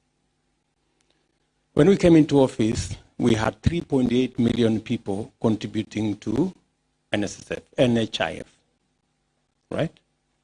And everybody was contributing 340 shillings, or 320 shillings. Everybody, just like the 200 of NSSF. So we decided to say, okay, why don't we adjust so that the people who earn more, like Deputy President, can pay 5,000. Then the other people can be graduated like that. So we changed the regulation, but we were taken to court by a stupid man called Atuoli. I have no regret to say he's a stupid man, because he is. He's a very foolish person. Because he is supposed to be representing the lower people. What business does he have defending Deputy President not to pay 5,000? No, ile ujinga iko.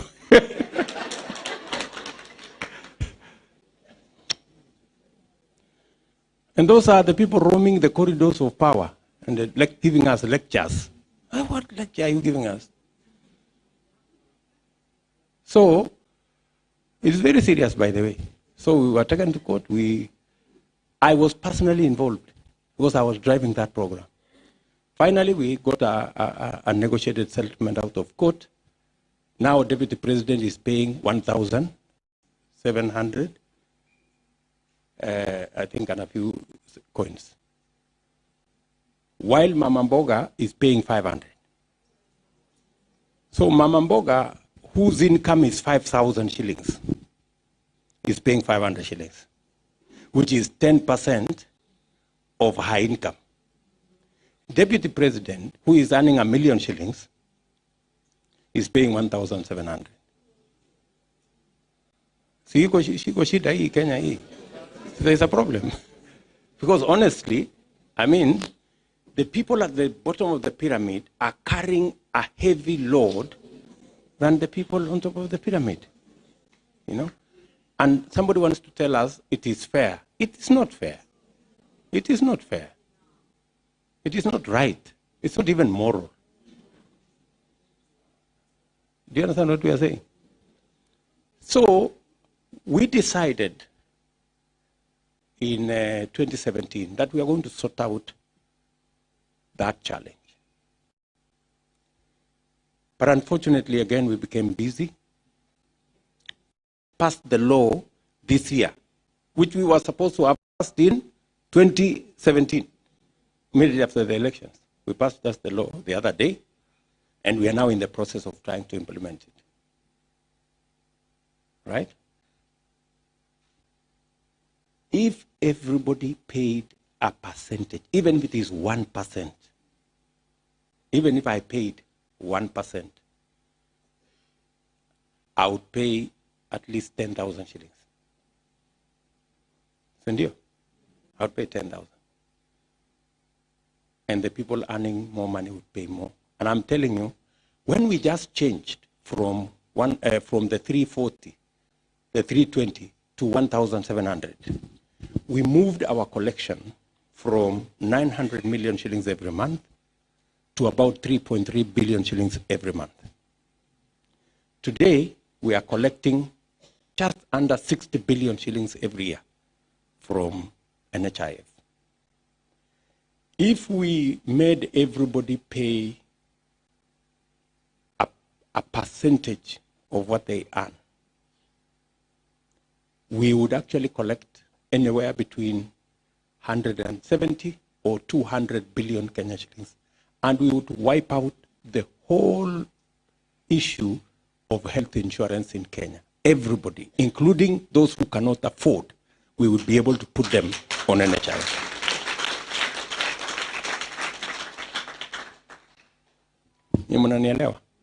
Yes. And I am telling you this out of experience. I am not talking hot air.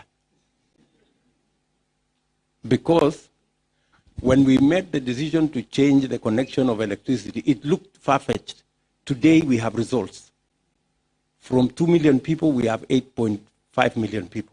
So that's why I was telling you, I have the benefit of knowing what works and how we can change this country fast. So that is why this election is very important to all of us. It is the election that will make us go forward, or an election that is going to make us stuck in the same place. Do you understand? Our competitors on the other side, they are telling us that their first priority is to come and restart the reggae. You know, that's what we are being told by Mzee Tinga. Atakuja kuanzisha nini, akuja badilisha katiba, sijui afanye nini. You know, really, there's a problem in Kenya. You know, with a lot of respect, I don't think the candidate on the other side has the capacity to run a country. I'm telling you. I mean, if you are standing somewhere and you are making a statement, or you are addressing people, and you can't even remember what you are saying, how will you run a country? How will you run a country? You know, we have to be serious. We have to really be serious as Kenyans. You know, we have to stop these jokes. It is not funny. It is not funny. Tuambiane tu kweli.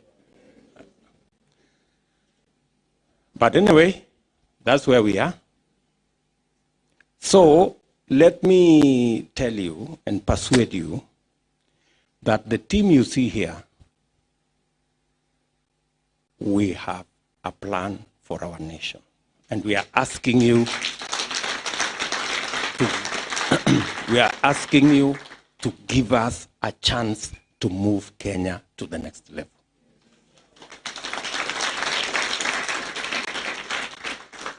Yeah, we're asking you to give us a chance to move Kenya to the next level. And I want to promise you that we will not let you down. We will do our best, and we will work hard, and we will deal with all the issues that require to be dealt with.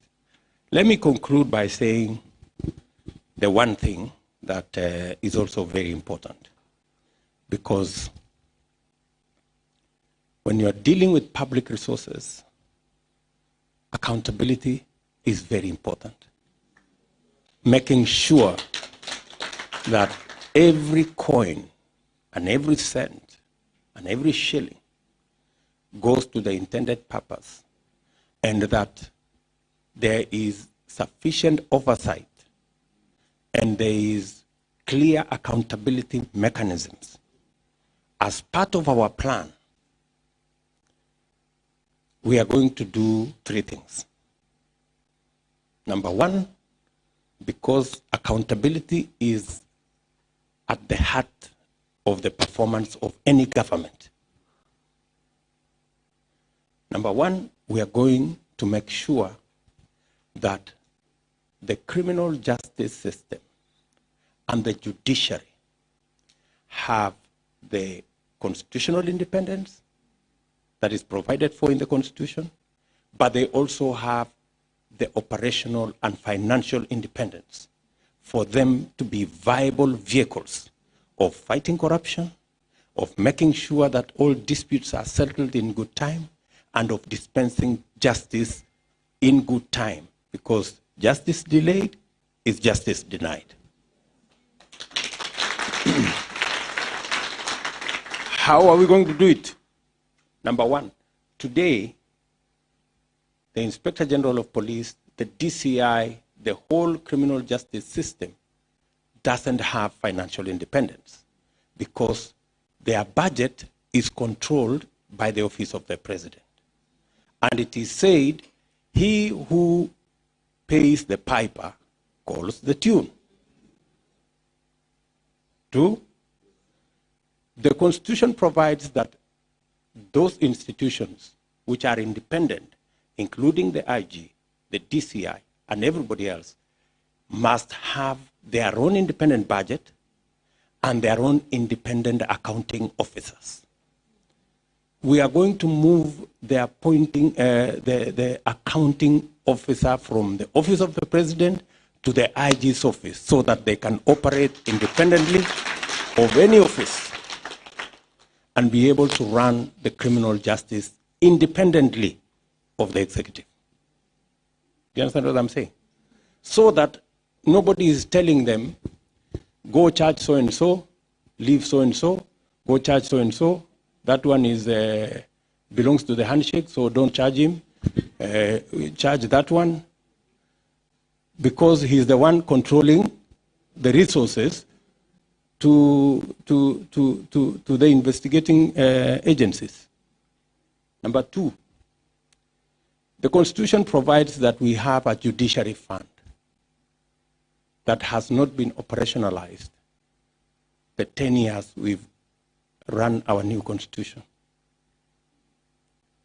We will operationalize the judiciary fund day one so that the judiciary have the resources to make sure they hire enough judges they have enough software, they have enough hardware, whether it's buildings or whatever, so that they can dispense justice by giving them financial independence. Today, the judiciary is getting half the money the Constitution says they should have.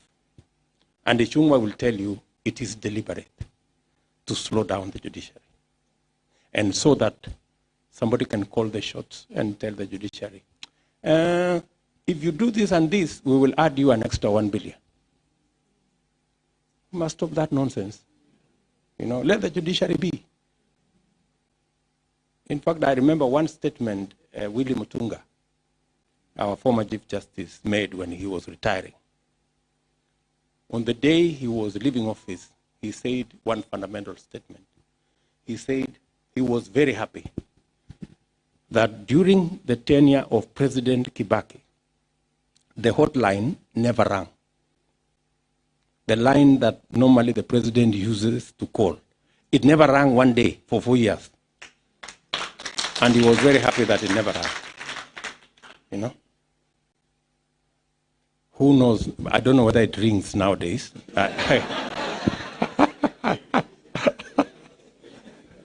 Maybe we'll ask the Chief Justice who is there whether it rings or it does not. At least Mutunga said it never rang. Are we together? Because there is absolutely no reason why anybody can tell the judiciary what to do. And it is brazen and the worst kind of impunity that anybody can imagine that we can change the Constitution so that the president can have leverage to appoint an ombudsman reporting to him to supervise the judiciary. That is impunity of the worst type. I mean, surely. I mean, the president has enough power already, too much power. Why do you need power over the judiciary? Why do you need power over the legislature? And if anybody is not satisfied with the powers the president has at the moment, it's not necessary for you to run for president. It's not a must. Si mwingine ule anaona hiyo powers zinatosha aende afanyie kazi kwa hiyo ofisi.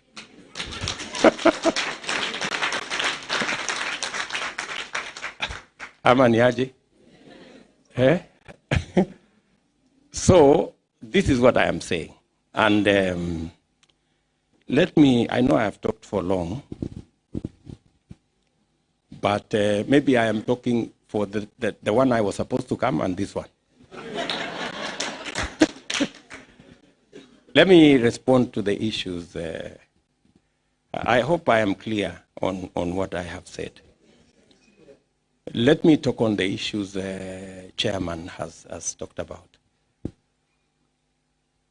Number one, I agree with you that we need to up our game in terms of the quality of service between our embassies and Kenyans in the diaspora.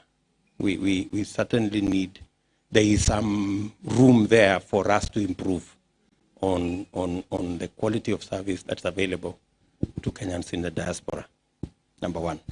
Number two, we cannot have an economic conversation or a conversation on the economy in Kenya without the diaspora. Because your contribution is about almost 400 billion Kenya shillings that you send to Kenya every year. And that counts for something. And therefore, your issues are legitimate. Number one, we need to assist you so that the resources you send home work for you and work for the country. We must have packages in 3 areas. We need to sort out first the health issues.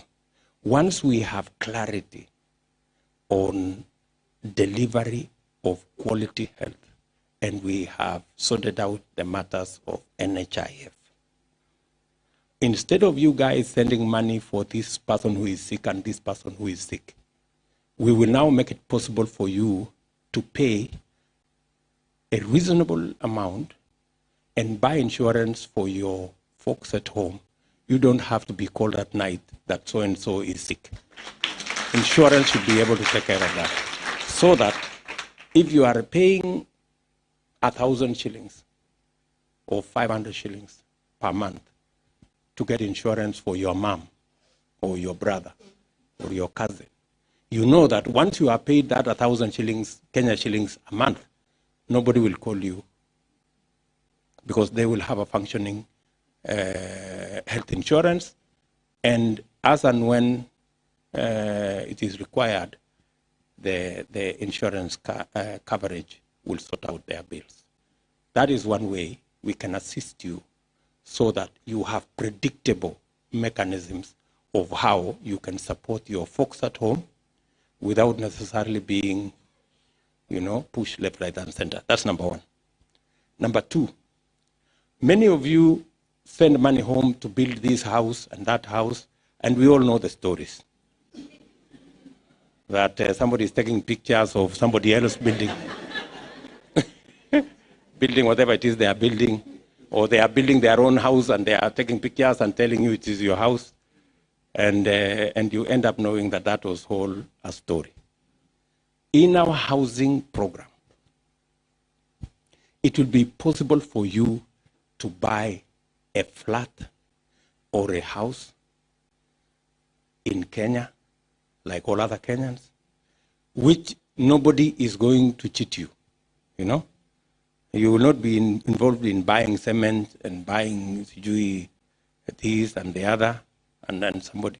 So you can actually buy a property, and we can make it possible for the diaspora to specifically, because of the contribution you make, to specifically have a quota for the diaspora people to buy certain packages.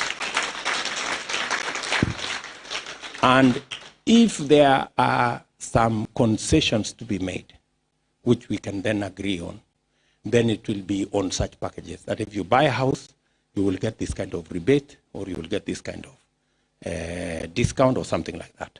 Are we together? Or waiver of something. Are we together? Clear packages so that you can buy real estate without struggling with your cousin or somebody who is telling you, send more money, cement has gone up, I don't know, the fundi did what, and the other story went the other way. Are we together? Number three, today in Kenya, 50% of our borrowing is local borrowing. That local borrowing today is actually the biggest beneficiaries are Kenyan banks. In fact, almost 80%, maybe even 90% of borrowing by government, we are borrowing from banks. And banks are making billions of shillings. We tried to reorganize so that ordinary people can borrow, can actually lend to government. Because government is paying 7, 8, 9%. Yet if you go and deposit money in the bank, they will give you 1%. But they are lending it to us as government at 9%. Do you understand? Same Kenyans in Kenya, when you go and deposit money in the bank, they will give you 1%, maybe 2% if you are lucky. But they are lending it to government at 8%. We try to organize so that even ordinary people can lend 5,000, 10,000, 20,000, 50,000 to government using government bonds. But the banks frustrated it because they brought a lot of manenos. We will now make it possible for you guys in diaspora. Instead of keeping your money in the bank here and earning negative interest, we can give you 7% interest at home. Yeah? By having a diaspora bond where you guys can put in your money. You will, number one, assist us with money to run our development program, but you will also benefit by paying you the interest that we are paying banks. If we are paying banks, why don't we pay hardworking people like yourself? and other ordinary Kenyans at home. Do you understand? That's the third issue I wanted to say. The fourth issue is what I said about social security fund. You too can contribute your retirement package to Kenya. As we increase the 200 shillings we are paying to a percentage of our salary, you too can benefit in that. So that even as you work hard here, when time is up, you can go back home to a retirement package that gives you a living income as you grow old. Sindio? Back at home. So that can also be worked out. The fifth issue is the issue of you people participating in voting. If there is one right that you cannot give away, is the right to vote. Because you decide how your taxes are used, you decide whether your children go to school or not, whether there is medicine in your hospital or not. So it is a fundamental right. And the opportunity to participate in elections is a very critical opportunity. That's why we've been pushing the IEBC to make sure that Kenyans in the diaspora have an opportunity to vote. We started 5 years ago with with I think 5 countries. Now we've gone to 12, including the UK. So for the very first time, although we have only 700 people, they will have an opportunity to vote. I, however, agree with you that the interpretation that IEBC gave to the law was the wrong interpretation. Because the law said that Kenyans in every country where we have a mission will have an opportunity to vote. But the IEBC narrowed it to say in every country where they reduced it to the embassy and consulate only. You know, it cannot be like that. It means if we have an embassy in the UK, then it must be made possible for everybody in the UK to vote. You know, it cannot be that it is just at the embassy or at the High Commission. It cannot. That's a very narrow interpretation of the law. So again, I think policymakers who are here, we have members of parliament here, so Ipan is here, Adagala is here.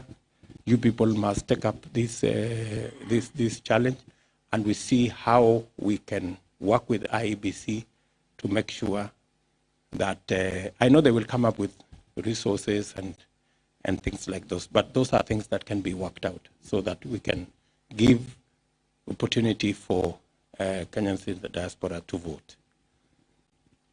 On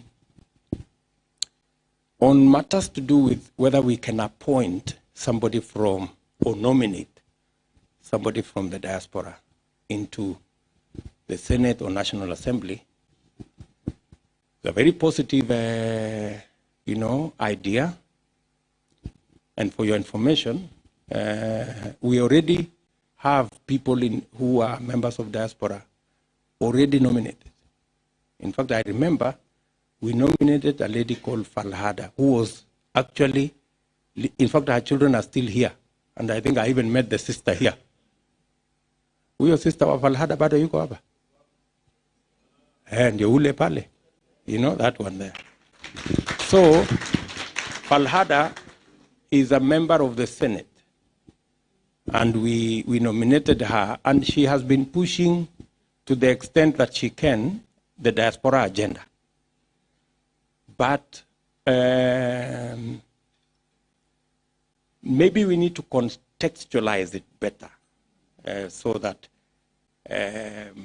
whoever, whether it is Falhada or the next person, can actually find a way of making sure that, the problem is that parliament is in Kenya.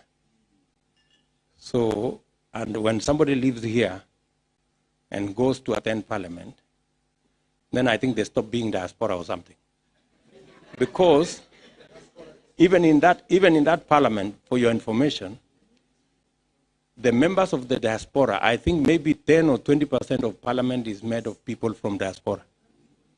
All these people.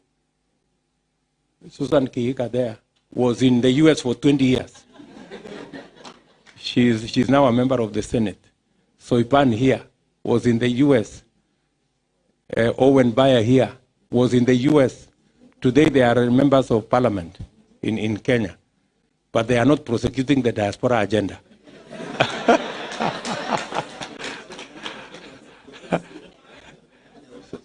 So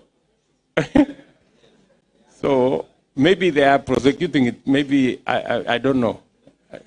Kichumba Murkomen there is a member of the diaspora. He was in the US for donkey years.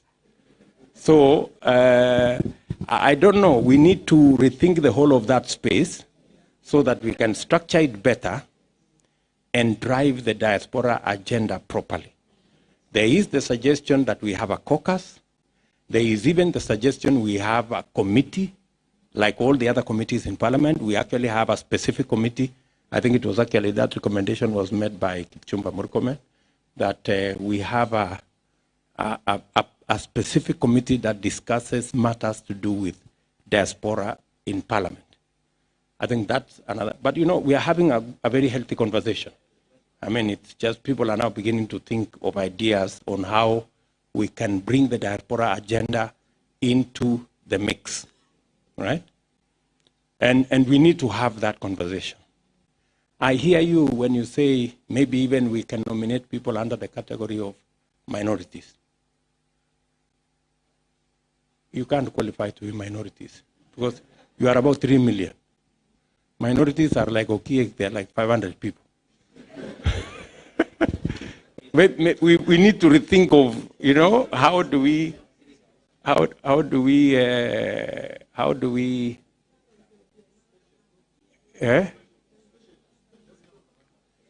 maybe we just have a commander of sorts. So I think this is the conversation we need to have, and we need to have a back and forth so that we can have a middle ground and see how best do we take it forward. And I think there are leaders here who are listening, and we will all share our thoughts. And what you are doing, you're also provoking us to think, which is a very positive thing. And finally,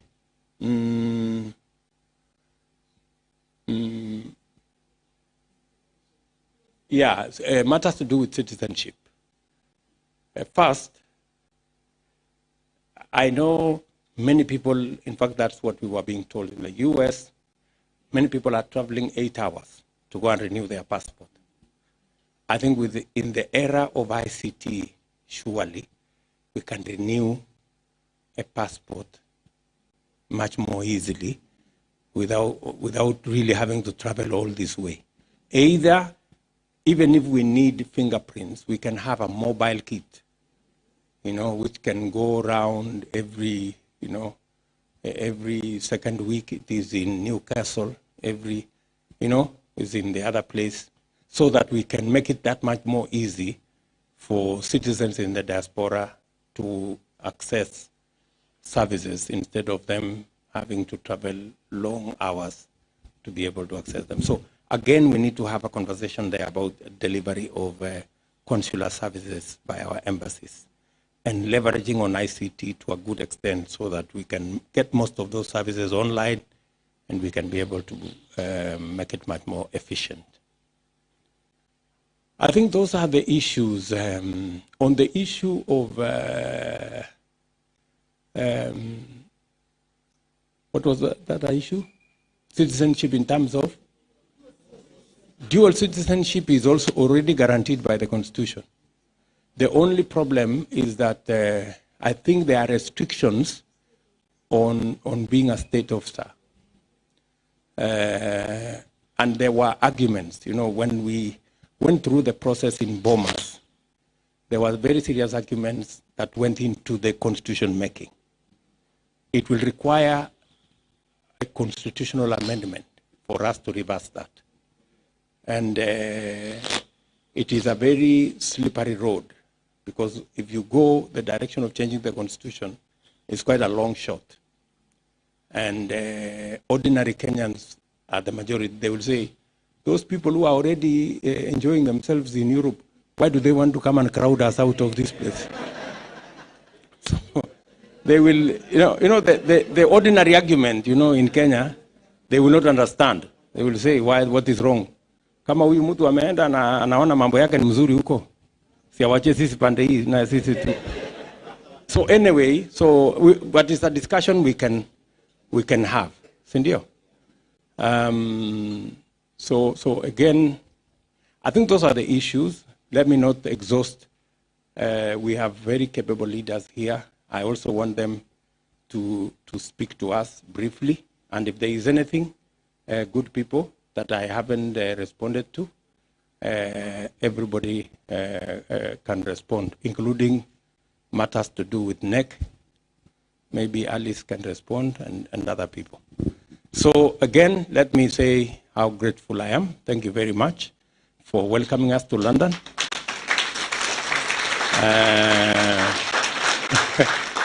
Asante sana. Asante sana.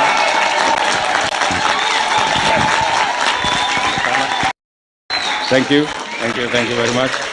Thank you. Asante. Thank you very much.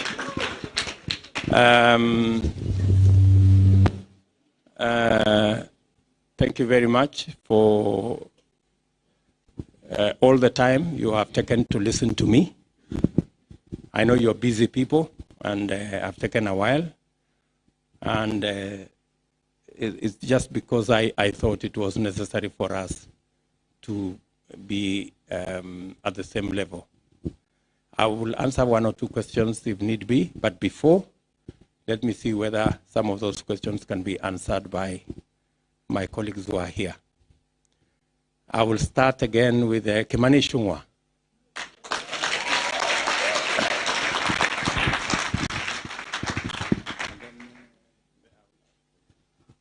Asante sana, Your Excellency.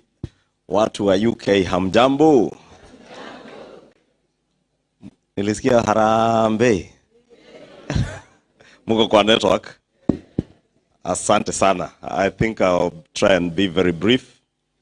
Let me just maybe begin with attempting to answer one of the questions or one of the issues that are of concern. And just to reiterate what His Excellency has said, that indeed the debt burden that our country bears today is one of the areas that people in the diaspora, by investing back home, you can help our country to deal with, be it in NSSF or even in what His Excellency proposes a diaspora bond. The Euro bond that you hear about, and you hear the CES Finance has come on a Euro tour, a roadshow for the Euro bond, is basically money that is borrowed from the money you're investing in pension funds here. Therefore, it's possible for you to invest in pension funds back home, and we are able to access that money from our domestic market, and we stop government from crowding out the private sector from the domestic market, and therefore we are able to grow our economy better.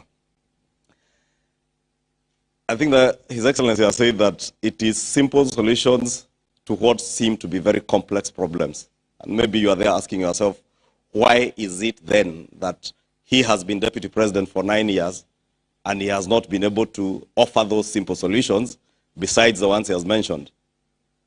And always my answer has been simple, that it is out of sheer incompetence in the highest level of leadership in our country, sheer incompetence, laden with state capture, and of course, overridden by political pettiness. It is political pettiness that when Kenyans are looking at investment opportunities, you shut down an industry that is employing over 5,000 people in Thika out of political pettiness. It is political pettiness and state capture when you see an industry built from the sweat of a hustling Kenyan family, Tabitha Karanja's Keroche company in Naivasha, today is being shut down because you want to bring a Danish company to come and brew beer in a private farm in Naivasha. That is state capture. It is that state capture, political pettiness, and sheer incompetence, and the lack of leaders that will make those simple, bold decisions. I want to tell you, ladies and gentlemen, here, we have a leader in Kenya Kwanza with a team that is ready and bold enough to make those very simple decisions to move our country forward. Mimi nitawaomba tu tushirikiane, muendelee kutuombea. Tukiuziwa uoga ama tukipewa bure tusinunue na tusichukue hata ya bure. Si ndio?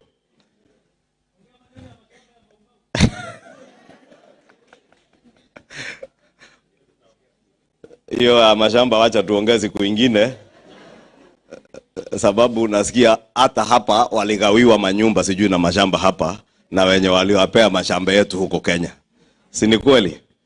Lakini wacha nikome hapo, niwaambie tunawapenda sana, na tafadhali all those who are registered as voters, vote for William Ruto and Kenya Kwanza.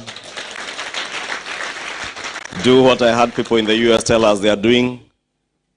In your contribution just from where you are, talk to as many Kenyans as you can talk to back home to be able to support this team to move our country forward. Kwa hayo mengi, Mungu awabariki. Asante sana. Let me ask Soipan Tuya, member from Narok. Good evening, brothers and sisters.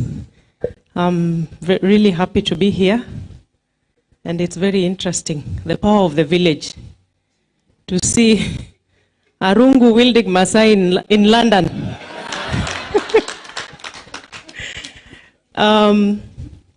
Thank you, Excellency. I think you've said a lot that we could all say, but I just want to tell our brothers here that I don't think there could be any bigger demonstration of commitment from a presidential candidate like we see here with our deputy president. You know what is going on at home? And if this was not important, he could not be here. So that this is a true demonstration that the things we are talking about here are dear to the heart of Kenya Kwanza. Your Excellency, I would suggest that, you know, the exercise that is going on back home, where we are working on charters for different regions in the country, the coastal region, western region, you know, Rift Valley, we really must have a charter for the diaspora. With, you know, measurable actions that will actually be realized once you get into power. That is when, not if, when you're there. So I think that should be a challenge to the diaspora leadership, that we begin that process to concretize some of the things we are talking about here for actualization. You know, Your Excellency, the housing idea, or the one that was derailed by the handshake and all these other sideshows, these are the investors, yeah, who would come back home, you know. And I just want to say to you, our brothers here, that nothing takes away your rights just because you have chosen to move to another country to do your thing. Your political rights are intact, your social rights are intact, economic rights intact. And I think that is the assurance that we are getting here today from His Excellency, the Deputy President. So I will not take much more time.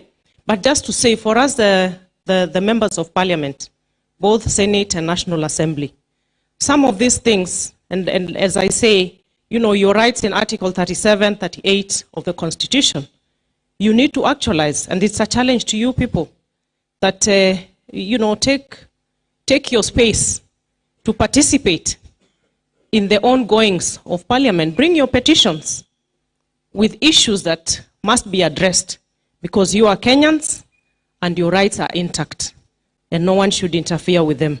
And we are here, you know, with the talk of a diaspora committee, a diaspora ministry. These are things that will be actualized. So in the interest of time, thank you very much. Tupeleke salamu nyumbani. Asante. Asanteni. Mimi natoka Narok. Mubarikiwe sana. Asante. Asante. Let me ask Beatrice Adagala, all the way from Vihiga.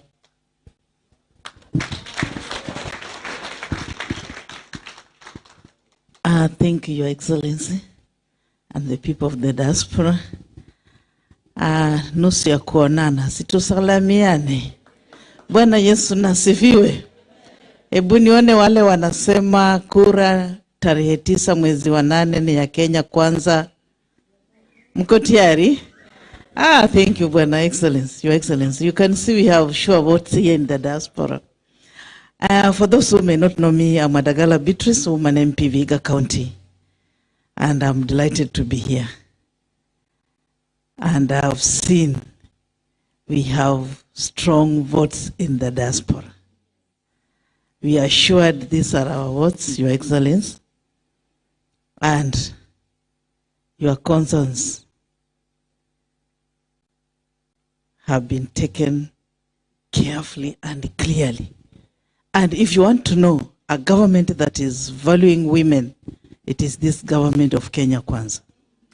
If you want to know a government that is valuing youth and people living with disability, it is this government that you are going to install in August. And we want to assure you, as Kenyans living in the diaspora, your concerns will be handled and will be worked on very much with the people who are alert, sound mind, and not the Mugabe who is always asleep when issues are being discussed.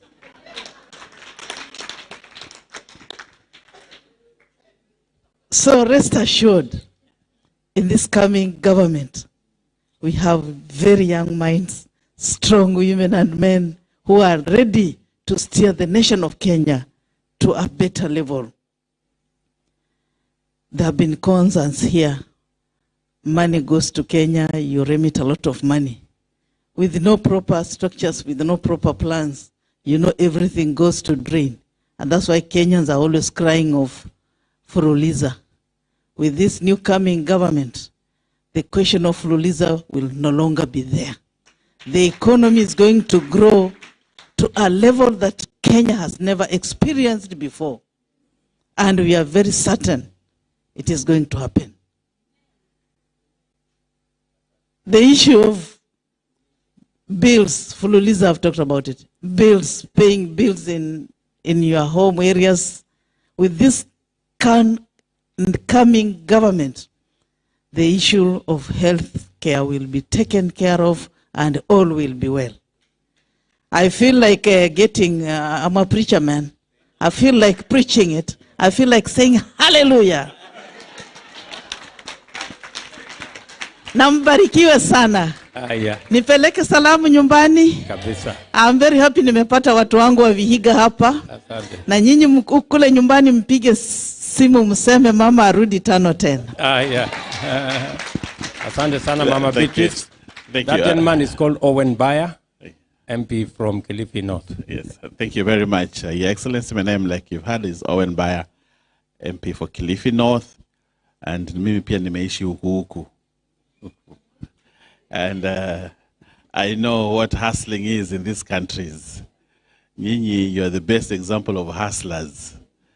I know I lived in Germany for some time and I know guys who do 4 jobs. Wanakaa kwa nyumba masaa mawili, hiyo masaa ingine yote ni kazi. Na hiyo pesa yote, almost three quarters of it, anapeleka nyumbani. Na kama kule nyumbani mambo ni mbaya, hata yeye mambo yake ni mbaya. That's why it is your duty to ensure that we put a government in the country that is responsible, that works, and that brings the economy up. It is your duty. So that the hard work that you put in here to make the money, ikifika kule nyumbani, it has value. So that we have policies that protect the people that you love. Because wale ndio wapendwa wenu. And that's why you are here. So also it is your responsibility to also tell them how to vote kule nyumbani. So that we put a government that really has the heart of the people of Kenya at the center of it. But more importantly, I also want to say that as you stay here and as you work here, also invest back home. I know there is the north of Malindi, there's something that is coming up, a diaspora city, where members from the diaspora are contributing money and establishing a city there. That's a huge economic investment. I've talked to the chairman and he keeps on talking to me about how we should help them get the land, secure the land and all that. Don't be left out. The chairman lives in Ohio, something like that. It's also important that you be part of it. There's even another city in Kikambala that is also being done by people from the diaspora. I attended the groundbreaking of that city. It is being done by people from the diaspora. There's a lot of investment that are going on. And if you feel that ukipeleka ndugu yako pesa, hiyo nyumba itajengwa kwa hewa, you can actually join these other schemes so that you can actually develop the country. Not just pesa ya kupeleka watu hospitali peke yake, but ukipeleka hiyo nyumba ikijenga huko, you employ 5-6 people who are building and constructing the house. You're actually contributing to the GDP and growth of the country. But I also want to add something that the Deputy President said. I think in our plan, we are moving from just building infrastructure to productivity. I think if you listen to him carefully, you saw that he's actually moving towards a more productive economy. Productivity in terms of agriculture, productivity in terms of growing the economy of the country. And that's what you also need to invest in. Because he's saying, let's look at a cow that produces more than 15 liters. So what are you doing about it? He's saying, let's look at coffee bush that is producing more than 20 kilos. What are we doing about it in terms of our investment as diaspora so that we can actually not just tap in, but also help him in his plan to grow the economy and increase productivity in the country. I thank you. I wish you all the best. God bless you. And ikifika tarehe 9 mwezi wa 8, mpige ile kura. Sasa kama tunaingia State House, tunaingia wote. Asanteni sana. Thank you. I will ask Alice Wahome, Member of Parliament from Kandara.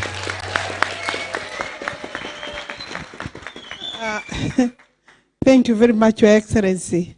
We shouldn't really be speaking because you started and you've done a very, very major contribution in terms of your participation today.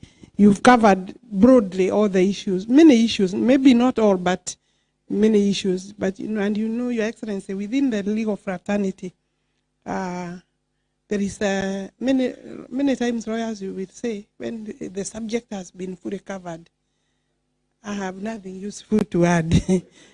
but for purposes of remaining relevant and consistent, because these people know me as somebody who has something to say, I want to just add on the question of this guy here, seated here, speaking that he has a plan. And he says his team and himself, they have a plan, meaning you are now part of the team. Don't see yourselves as outside the team and the plan. It is your contributions that will make this plan work and carry on board those beautiful ideas that you have. And therefore, I want to encourage even written memorandums, because tonight may not be exhaustive enough. He has been called names. He has been given big chambers everywhere in the country. They speak of Weston, you have heard of those. They have smeared his character in very demeaning manner.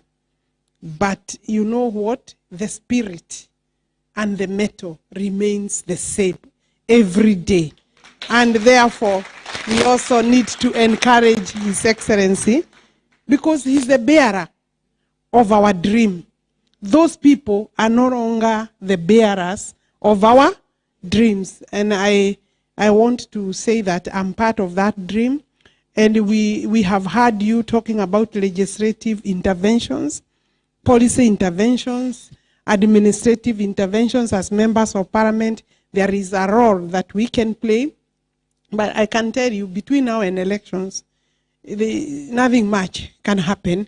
These people have designed to work on BBIs. You know, even now they are waiting for something possibly to come from the Supreme Court. But if we are determined the way we are, that is a sideshow as far as we are concerned. So I want to say that William Ruto is the president that we are looking for ourselves. The other thing I want to say is that the chairman raised the question of the NEC participating in the party affairs, party organs. None of us here, when you are a candidate or an aspirant, you cannot be in the, according to our constitution, you can't hold an office. And we haven't done any elections because, you know, UDA is less than a year old. I think now we are going to our 10th month. And we shall be doing our elections. You are in touch with our SG. She's very effective, and our secretariat. So I want to urge you to follow up on the activities of the party. After the general elections, we will be going into grassroots elections because, you know, if you look at our constitution, the party structures start at the polling station. Maybe we will think of how to have a polling station in the polling stations in diaspora, because if we are voting here, then we need to have those structures of the party right from here. So there will be time to participate in those other activities. There is also diaspora provisions in our constitution. Take advantage of that, read through and see how you can participate in the party issues. May I say that the dream may have been interfered with, but we have not lost hope. You have heard these people trying to imagine that Mount Kenya vote is going to be taken to a market by one individual. And you know who is that individual. So you know, si lazima tumtaje. We have said no. The vote of the individual will be cast by the individual. We have done sufficient support to the individual, that person, 10 years. We are now looking forward for another 10 years. And the Mlima vote will definitely make history, go down in history as that vote that decided that hatupangwingwi. So I don't want to say more than that. Your Excellency, thank you very much for even making it here. These people, I have been here before mobilizing for some other party a long time ago.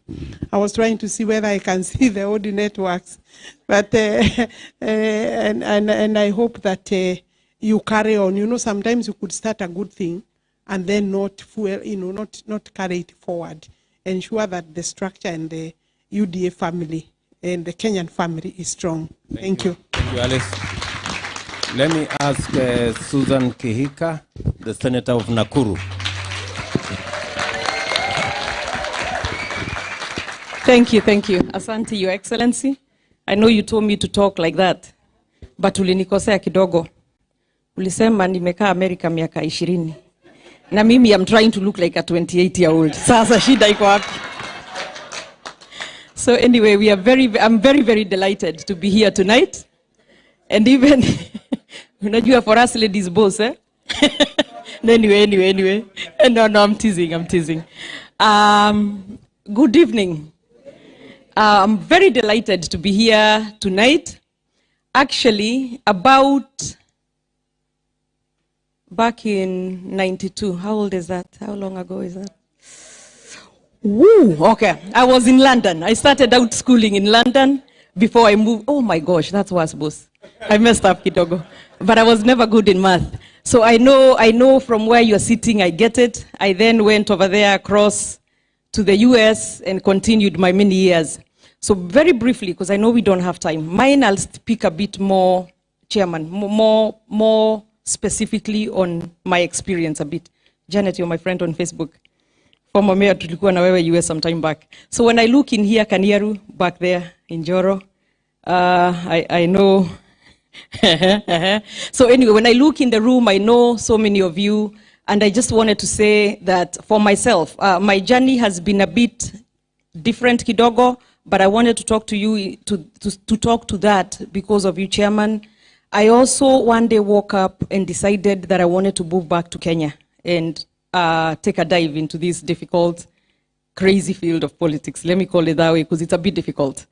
And at the time, the reason that I decided to go back when I went back is because the new constitution had just come into place, and I felt that maybe there was better room even for women, so to speak. So I left my law practice then, and I decided to hop on a plane about 14,000 kilometers back to Kenya with my 2 little girls and go figure this thing out. So talking to you about maybe perhaps sometimes you just have to take a leap of faith. And initially also, I didn't get it because I went, and I always tell people, sometimes it's nice to be ignorant. I know that sounds crazy. Because if I knew what I know now, I probably would not have been brave enough to even try and do it. Because I went there and it was 6 months to the elections. Can you imagine?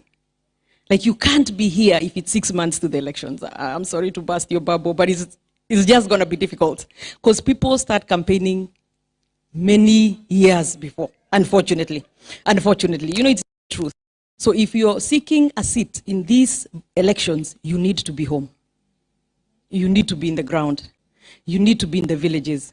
I would go to some places because then I had decided to run for a seat in Bahati. And Bahati borders, and I'm talking very fast, boss, Bahati borders Nakuru Town East constituency. And I would go in and I would talk and I would tell them what I'll do. And then I finish and I get out and somebody, and you do what you're supposed to do. Munaelewa hapo? Kaniaru, I know you know. And then nikitoka hapo nasikia mtu ananiambia hapo hata haikuwa Bahati. Hiyo ilikuwa Nakuru Town East. Because I had been gone from Kenya about over 20 years, yeah? So, and I look back and honestly, and in all honesty, and no offense guys, I look back and I'm like, honestly, I should not have been a choice. Because I know I went to one meeting and they're like, so what are you going to do? And then I was telling them about this community policing and everybody's looking at me like, what? You know, like I just, yeah, I just didn't get it, yeah? So, but saying all that to say, then I didn't make it. I did not make it. I had spent all the money that had come with.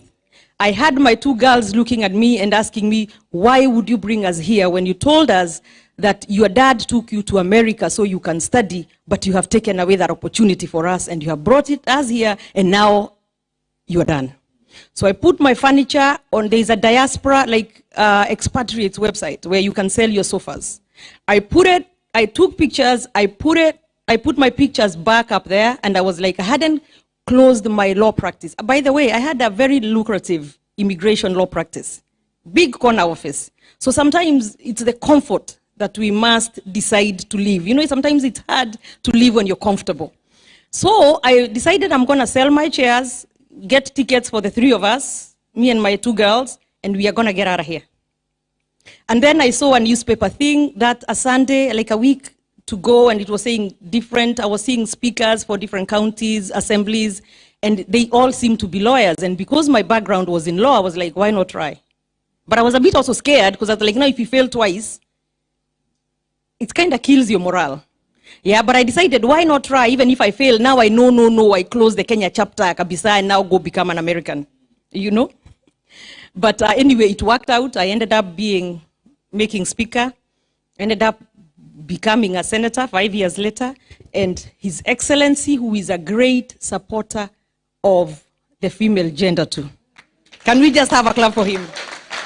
Because of him, and I'll say it out here today, because of him, I'm not even looking at him, I became the chief whip of the Senate of Kenya. But obviously, unceremoniously, simunajua. And by the way, the point of divergence, the reason we are here and not where we should have been, on a very practical example, the Prime Minister of the UK is Boris Johnson, right? Can you imagine Boris Johnson campaigning day and night for the party leader of Labour, the leader of opposition, Star? Is that even possible? Can you even see that in anywhere? Has that ever been done anywhere? So when I stand there and I say, I will not do this nonsense, I will not support who you are telling us to support, because I did not carry my kids across the seas and come all this way to come and leave my brain behind. Yeah? So we stand for something, and finally, we stand for something. And that is why we are here. You have heard our party leader, our candidate for president. You have heard the vision that he has for Kenya. He didn't come here and just tell you Tibim Tialala.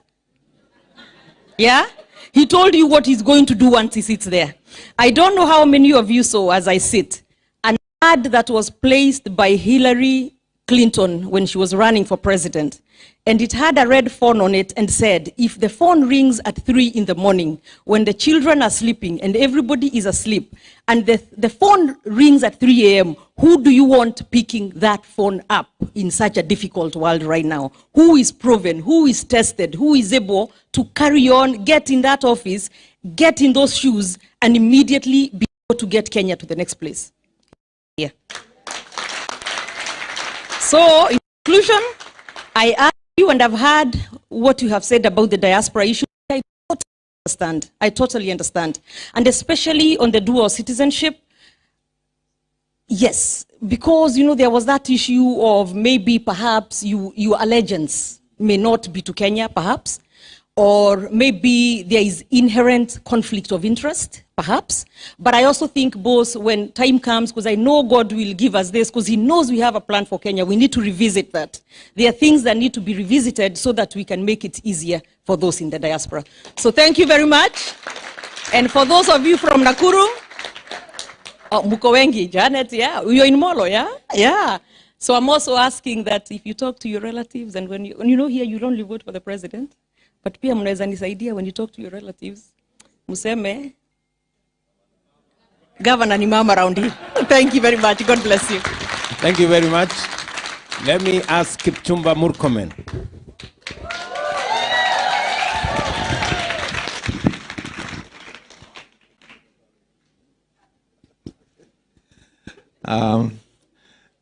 Your Excellency, sir, the Kenyan family in the UK, good evening.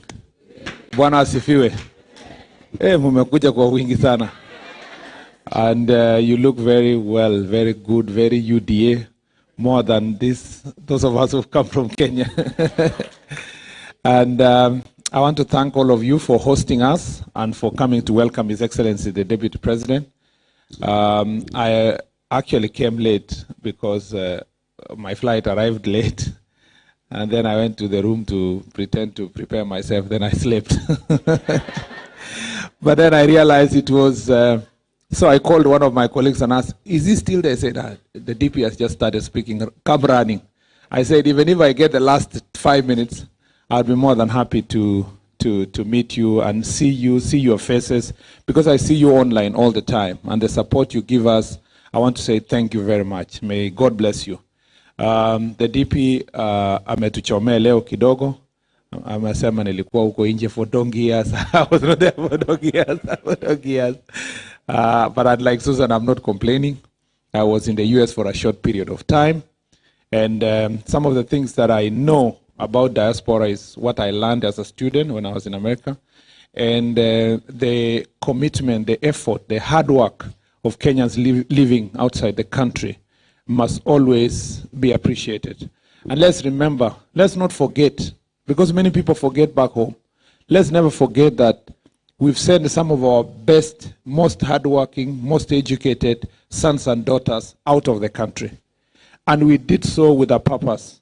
because we believed that when they go get good education, it's for the betterment of our country. Then we failed to provide infrastructure that enables them to make that country better. And even though I have been in Parliament now for 9 years, I was made properly, I really understood the challenges you are going through even better with the presentation that we had from the US team, because they were making it on behalf of the entire diaspora. And even when I was coming here, I was listening to your presentation, it's the same issues. And I believe, like I said to them, that it is time now we provide mechanisms, structures within government. As the Deputy President promises in his government to have a ministry of diaspora, those of us who will be also in the legislature must now provide a committee of diaspora so that its work will be to oversight the work of the government on matters related to diaspora of the executive. And I say this, you know, many Kenyans think if you talk about Kenyans in diaspora, it is equivalent to foreign affairs issues. Foreign affairs issues is dealing with other countries, you know, and dealing with affairs of nations and international law issues that bring countries together. We are talking here about our own citizens, our own people, yeah, who are, so that is why I appreciate what the DP is saying, that it must be given its own independent and proper management outside the usual issues of foreign affairs, so that the Minister of Foreign Affairs will have a diaspora person, the Minister of Diaspora will have their diaspora attaché at the embassy. That is his work, that the work of the attaché is fully to focus on diaspora issues. Then the other issues of immigration, trade, and all that will be dealt with by the other attachés in the various embassies. I also want to say here that I have been informed by some of you who live in diaspora that some who became, who lost their citizenship before the 2010 constitution are still struggling to get back their citizenship because the regulations say that unless the cabinet secretary signs for you to get back your passport, you may not be able to get back. I think that is an issue that we will go back home and relook at it so that it goes back to the Director General of Immigration and it's handled with all other immigration issues so that you don't have to create this bureaucracy of the big man having to sign your whatever, and before you reach him to sign your documentation, you know what happens in between, yeah? You have to greet him and kneel before him and use an agent and a cousin and all that. We want to reduce that bureaucracy so that we deal with the issue of corruption. Otherwise, I want to say I thank you, people of UK. We love you. We support you. We will do a better job. Yeah. By the way, the DP made me learn that in the Senate, we are too many who have lived out of the country. Susan, for the 2 or 3 years, she has said, although because I don't want to say the DPs, right? We have Senator Olekina over 20 years, Senator Malakai Turkana over 30 years. So it is possible to live here and still come and make contribution back home. I think the issue we just need to deal with is whether a certain cadre of leaders, MCA and MP, even if you have a citizenship of another country, should be allowed to serve.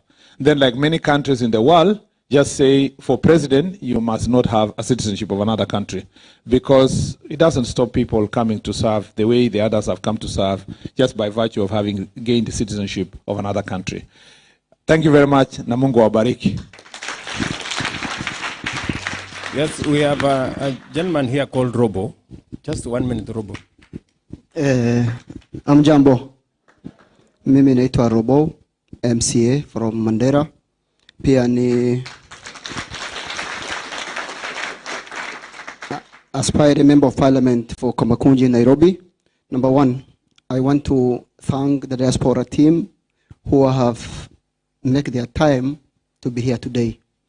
Number two, I want to thank His Excellency, the Deputy President, who is very busy, who went around to US and to UK using his private money so that he can able to listen to the people who are living in diaspora, so that when he is making his manifestos, I think you are aware on 15th of March, we are having the National Delegate Conference for UDA, whereby we will endorse our Deputy President to be our presidential candidate. And finally, that at that time, the Deputy President, when he's going around, he is trying to get what is called public participation, especially the diaspora Kenyans who are not living in Kenya, so that when he is doing his manifesto, he can able to merge what other Kenyans who are living in diaspora and the other Kenyans who are living in Kenya, so that this issue of how to build one nation and one country to be together at his manifesto. Thank you very much, Excellency. God bless you.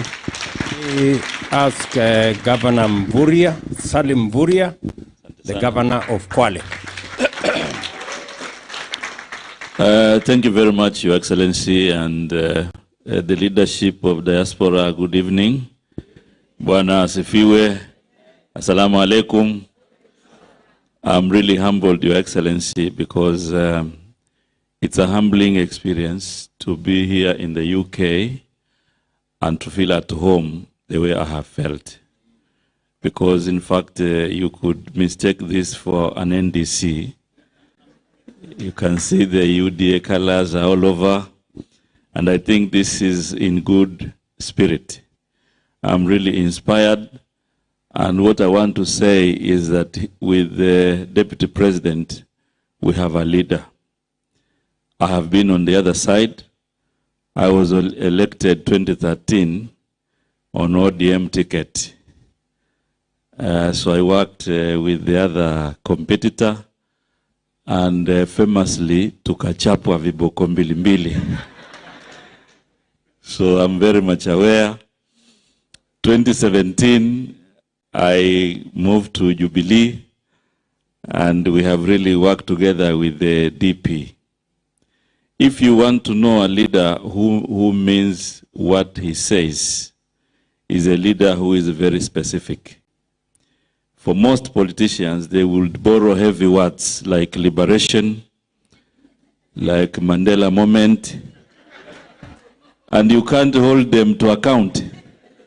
If you vote a candidate based on Mandela moment, what will you ask them when they fail to deliver? Si mnaona hii iko wazi? If you elect a candidate who is telling you, we are now doing a third liberation. You know, I have been here before because I'm an alumni of the IDS Institute here at the University of Sussex. I left here in 2011. And actually 2011, I made my declaration to run for governor in Brighton. So in IDS, as development students, we had a corner which you said glossary of development vocabulary. In that corner, all the words are new words. Now we have new word which we put in the corner, which is called passion. Liberation is there. Governance is there.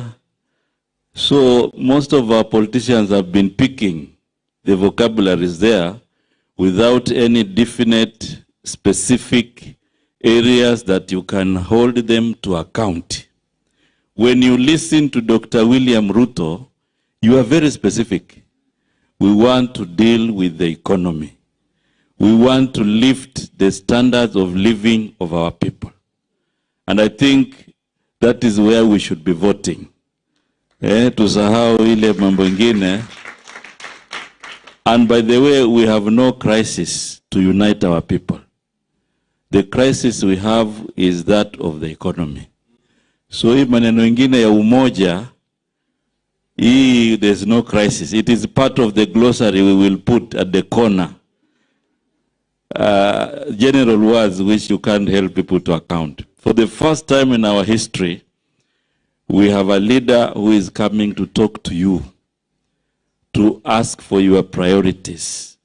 I'm sure those who have spoken before you were already in the city. Sindio? Those who made diaspora, they were already presidents. So they did not have the inspiration to address your issues. But here we have a leader who has come to us, and not just here, all the 47 counties, to discuss specific priorities. I urge you, and I can see you already converted. You have promised 700 votes. I want to inspire you, to inspire those who are at home, to vote for Dr. William Ruto, to vote for UDA, to vote for Kenya Kwanza, so that we form government.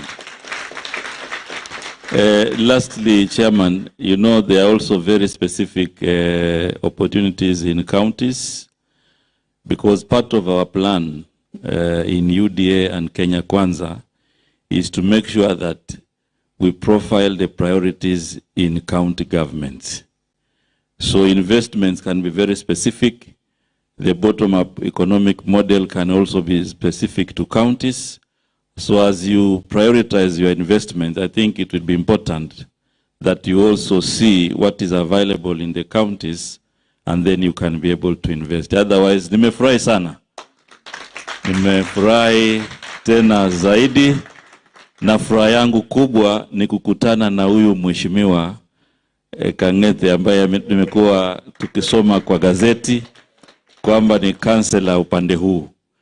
Pale Brighton nilifanya kazi na makansela sana wakati nikifanya utafiti na mambo hii ya kuhusisha wananchi.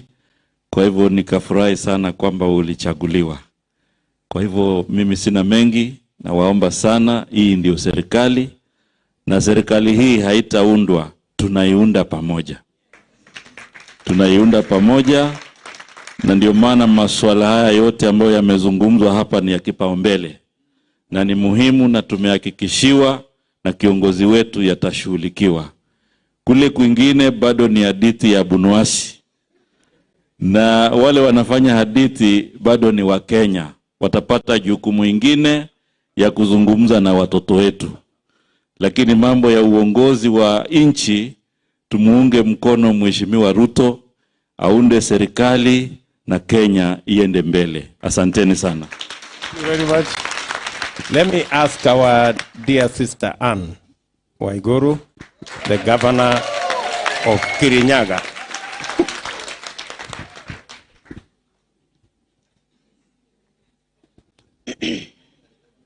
Your Excellency, the Deputy President of the Republic of Kenya and the 5th President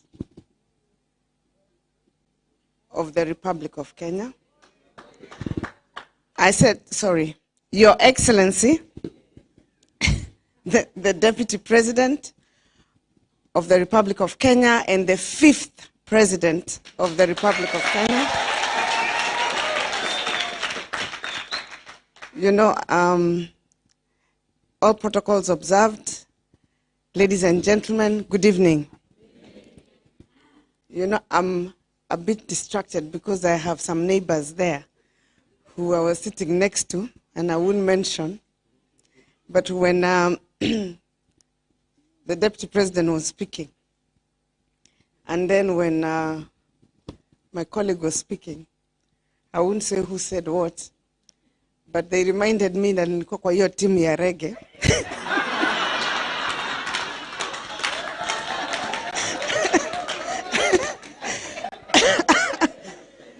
Lakini ninawaambia, you know, niliokoka. You know, even the Bible speaks about those people who came. Kuna wale walianza saa 12 asubuhi. Kuna wale waliandikwa saa 4. Kuna wale waliandikwa saa 6. Na bado kuna time ya wale watakuja saa 9. Si ndio? Na wengine saa 10. Mwishowe mshahara ni ule ule. Kutangulia sio kufanya nini? Bora ufike. Then I'm trying very hard not to look at that side because there was quite a number of things they said, which have made my day. I've actually even requested Murkomen to walk out so I'm able to talk. We have a problem, and you have heard from the Deputy President that we have a problem in Kenya. We have a problem with a regime that puts itself above the Constitution and the law many times. And we are not just saying it because we're on this side of the divide. There is evidence by the fact that there is over 300 court orders or more against that government. That tells you they've tried to do things that are in violation of the Constitution. Sometimes that regime puts itself even above or in the place of God. They want to decide who becomes what. Wewe, shuka chini. Wewe mama yako ni nani? Rudi hivi. You, we don't know you. You can't go there. Even to the extent, even if they don't say it directly, to say that the Deputy President doesn't qualify to be the President of Kenya because he does not come from a certain pedigree. That is putting yourself in the place of God. Mimi nimesema niliokoka. And we have refused to associate ourselves with that side.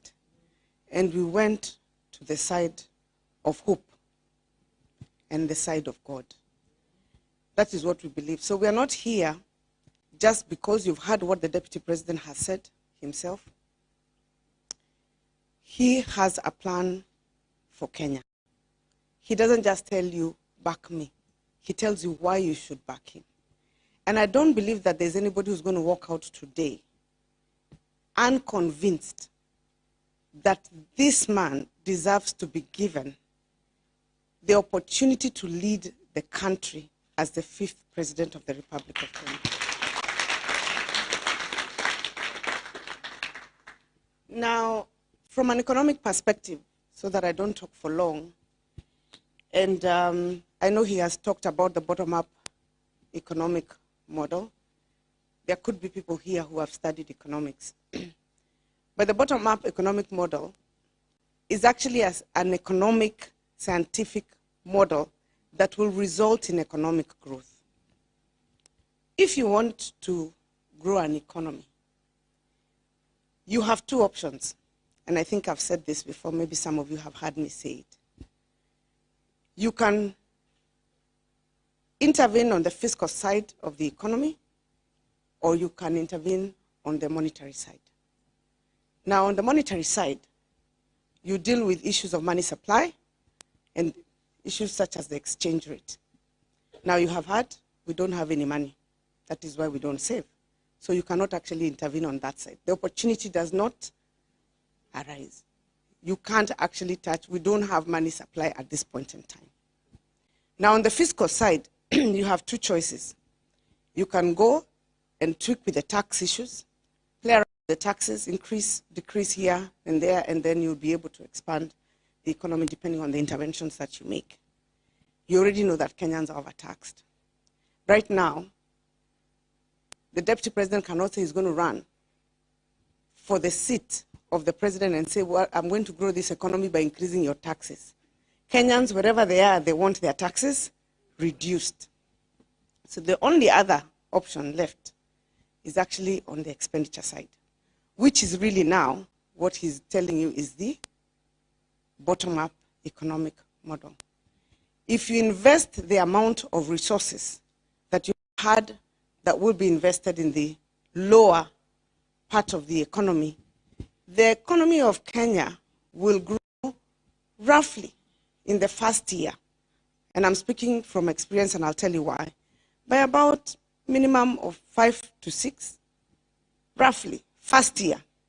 If he puts that 100 billion in SMEs and puts the 50 billion, wherever it is he has said, in housing and all that, you will see an economic growth in the first year over 5.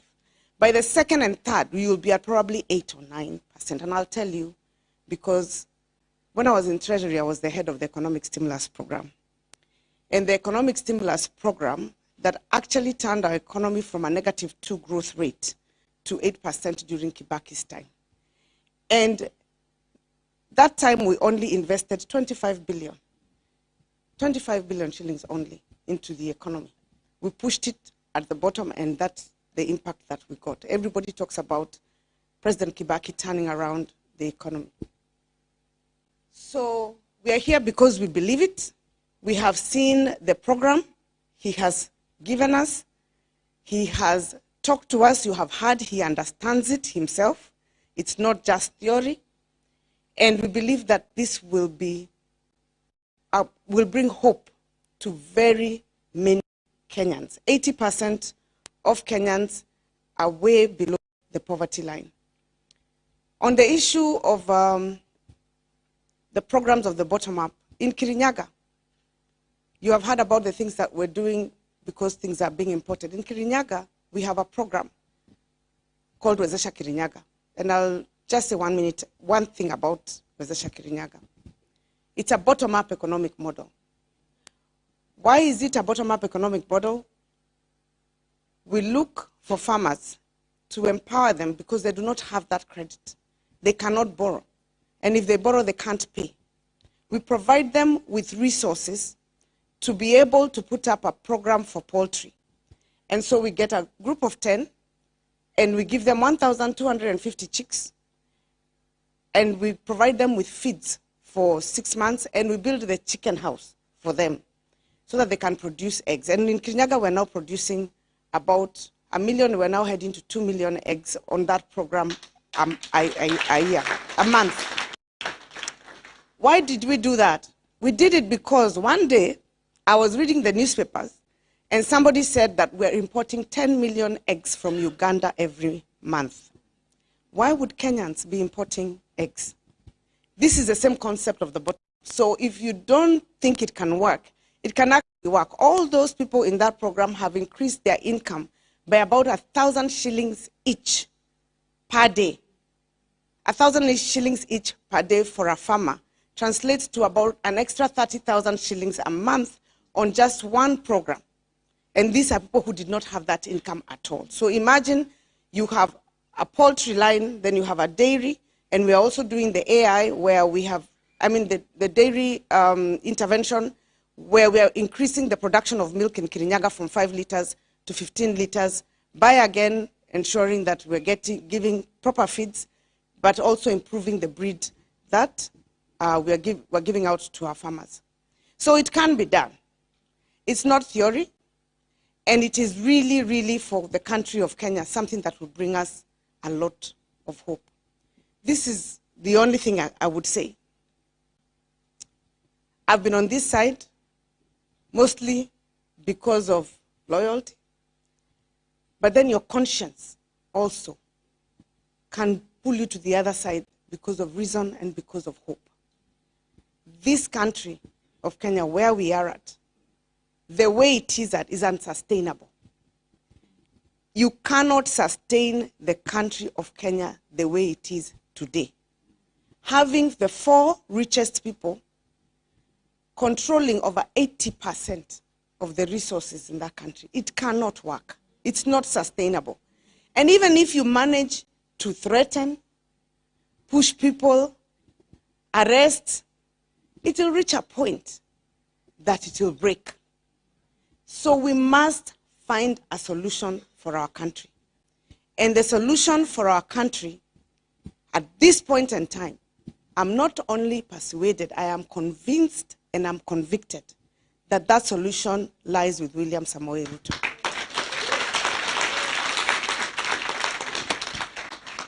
So I think what we may ask for you, everybody has talked about the things that you've requested for and the things that you'll be given, so I will not go there. I know that you've already committed, Your Excellency, to give them a ministry that deals with their issues. I think what we will ask, let me also be on this side asking the diaspora. Niwaombe, ama niwaulize. This party, we will not win by just sitting and talking to ourselves in echo chambers. We stand a very good chance of winning. In fact, I'm coming short of saying we will win by the grace of God. I think we all need to play our part. You need to play a part also. Diaspora is most likely going to be voting. We have very many people in diaspora, here and in other countries. You are the voices that can reach them, explain to them, convince them, and bring them to our side so that we ensure that in diaspora, over 90%, in fact, if possible, 95% of the votes come to this side of UDA Kenya Kwanza.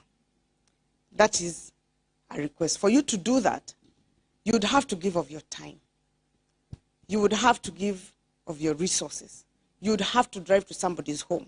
You'd need to speak to your people at home also. Maybe even support the party or the local chapter. That is really what, on behalf of the team, because we have also given quite a bit, make a slight request. And because I heard there are very many preachers in the room, I don't know whether anyone knows what, I think it's 2 Corinthians 8:7 says. And just as you excel, and just as you excel in everything, in faith, in speech, in knowledge, in earnestness, and in your love for us, see that you also excel in this grace of giving. God bless you. Thank you very much, Anne. Let me ask finally, Governor of Turkana, Joseph Nanok.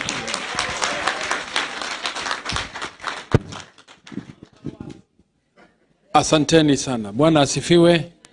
Bwana asifiwe. Salamu alaikum. Asanti sana. Your Excellency, I appreciate being here and to address our fellow citizens out here in the UK.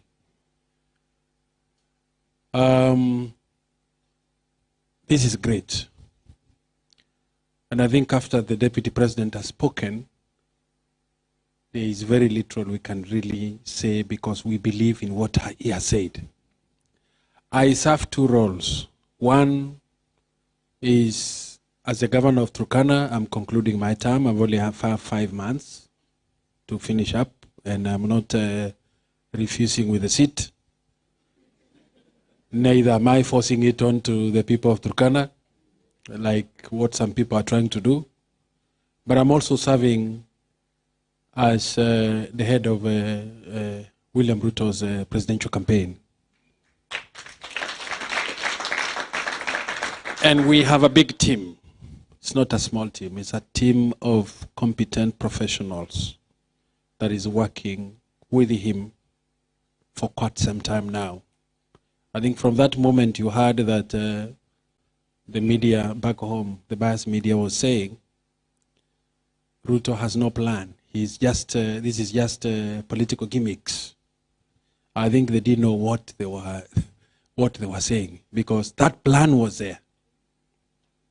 And indeed, you have just enriched that plan. Because as constituent or county number 48, you have given your views of what you think are priorities.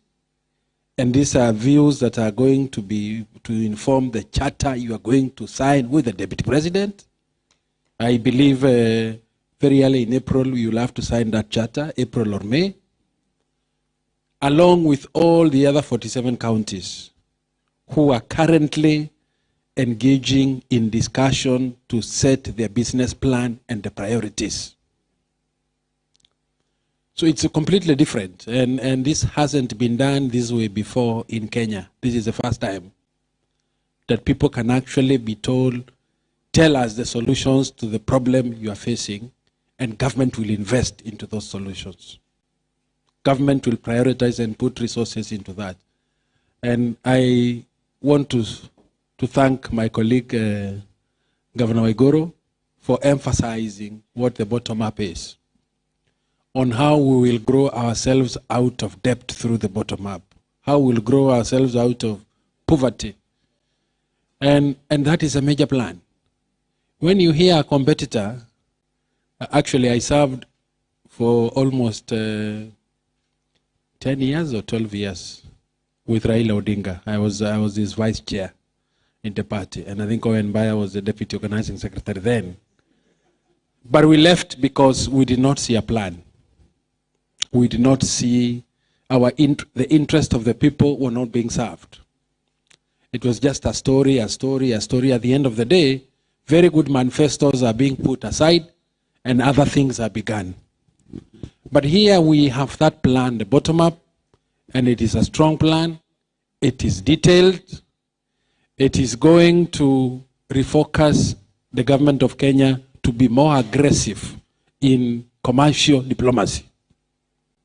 And I know many of you are here, not only sending money, but you want to position yourselves as to take advantage of investments out here and back home. And I think that is going to be the aggressiveness that bottom-up economic plan is going to be emphasizing. A critical component which your chair and secretary general have spoken into is about the constitution. I saw you quoting quite a number of articles in the Bill of Rights and other sections saying, this one gives us this right, it's not been effected. UDA, through presidential candidate William Ruto, promises to implement the constitution to the letter.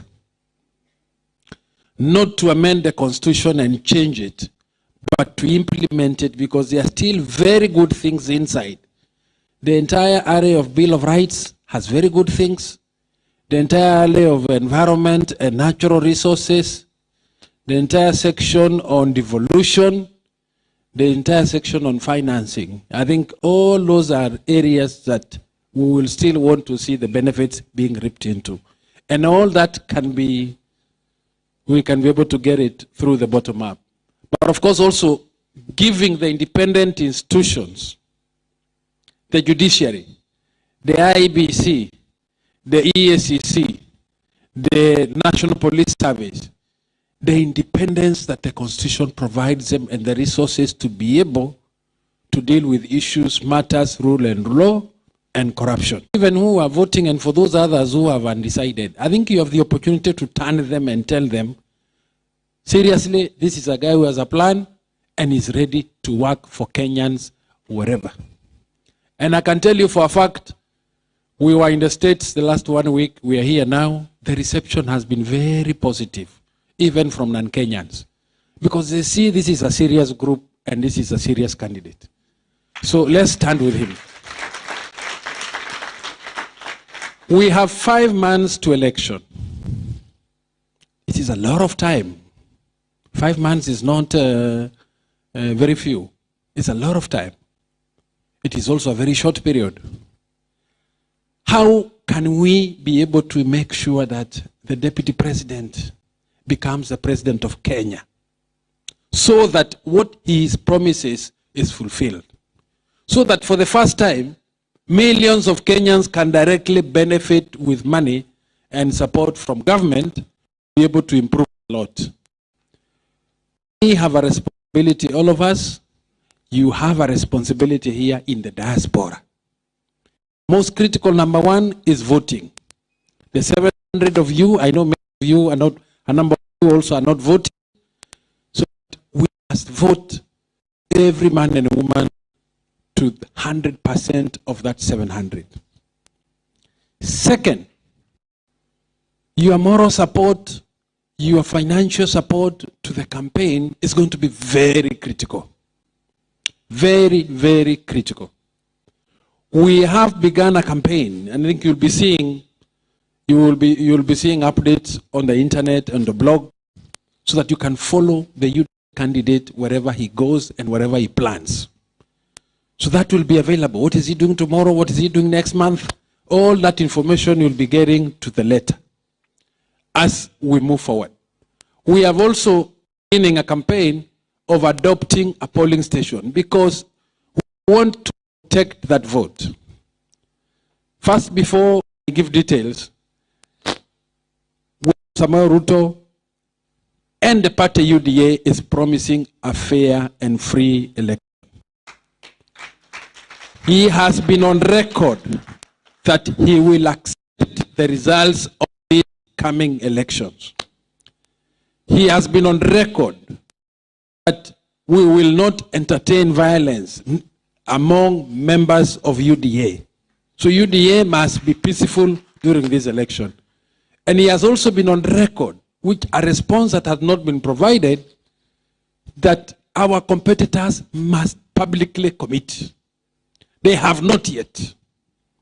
As usual, they have not yet, because that is their route of negotiating handshakes. They have not. And we will continue insisting that they make that commitment of agreeing to the results of of elections. So it is critical we mobilize the vote, it is critical protect the vote. I know you have a big following, relatives and friends back home. It is your chance to make sure that those relatives vote where you think results are going to be coming. And for the first time, majority of Kenyans are going to be benefiting. We're beginning a campaign of protecting the vote at the very lowest voting level, the polling center and the polling stations. For your information, we have about 55,000 polling stations, 24,000 polling centers, where the vote is going to be cast, the vote is going to be counted, 290 constituencies where both the count and the tallying, including the presidential vote, is going to be done, which will be final. So it's critical areas where we must protect the vote. We are telling our competitors, protect your vote. We will protect ours. This is where you can be able to make contributions. You can easily adopt your own home polling station or polling center from the village where you come from. You could decide as a group to adopt a ward. You could decide to adopt a constituency or a county.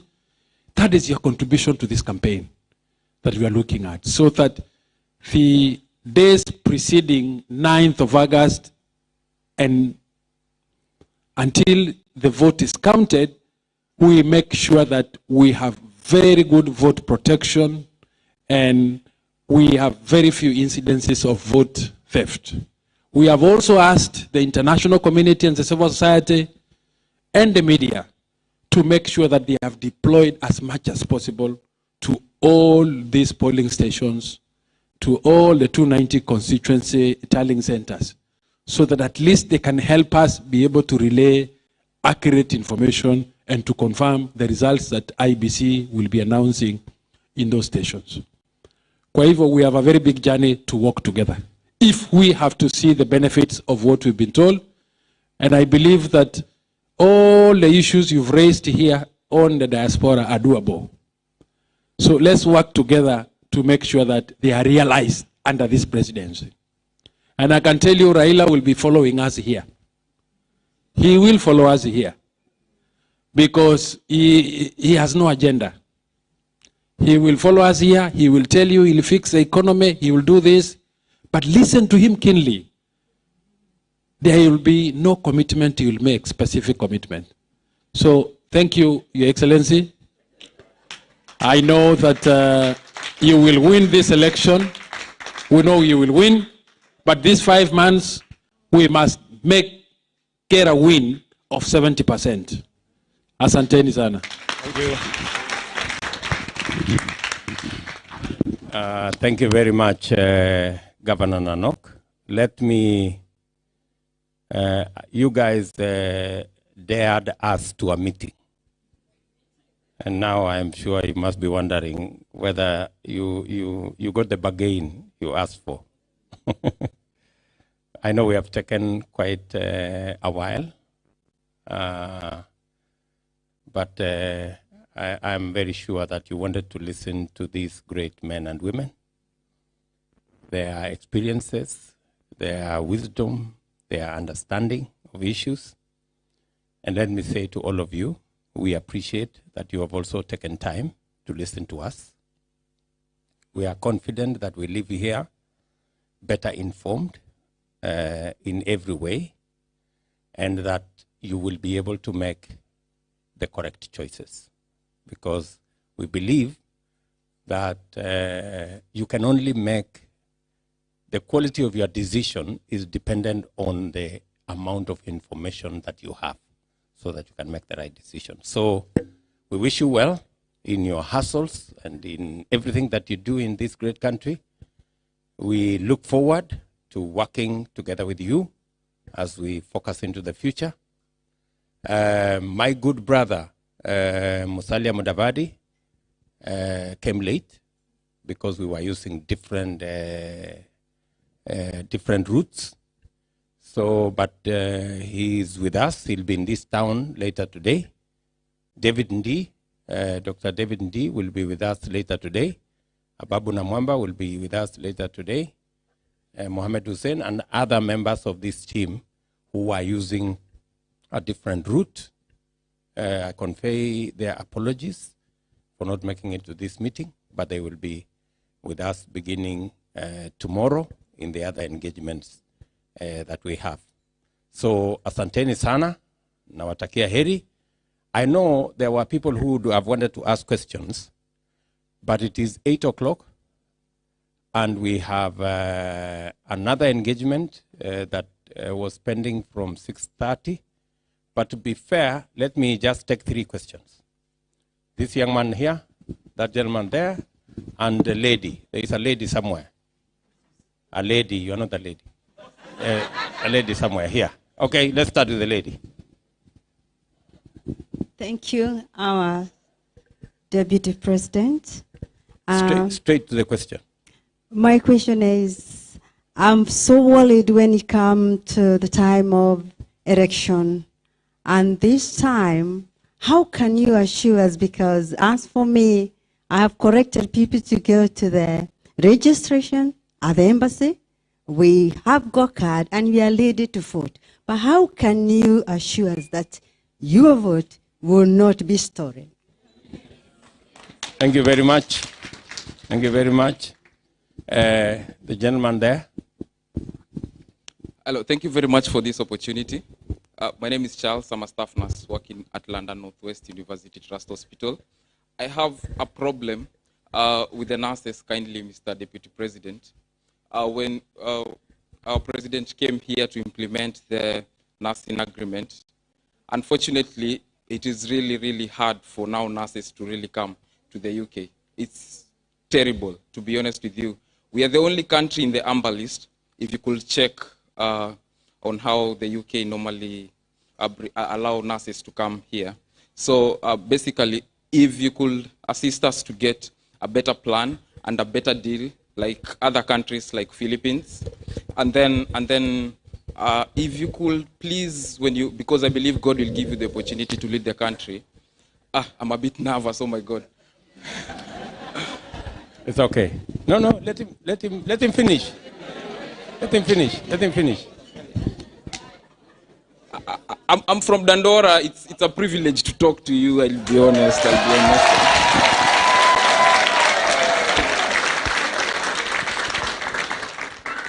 Yeah. It's a privilege to talk to you. And if you could assist us kindly, nurses, and for the opportunity and for the healthcare system that we give these guys over here. My own is my dad has hypertension back home, and I feel when I take good care of patients here, unfortunately, back home, I send money for him to get treated. I wish if we could have such a health system, back home, and also for the nurses. Thank you.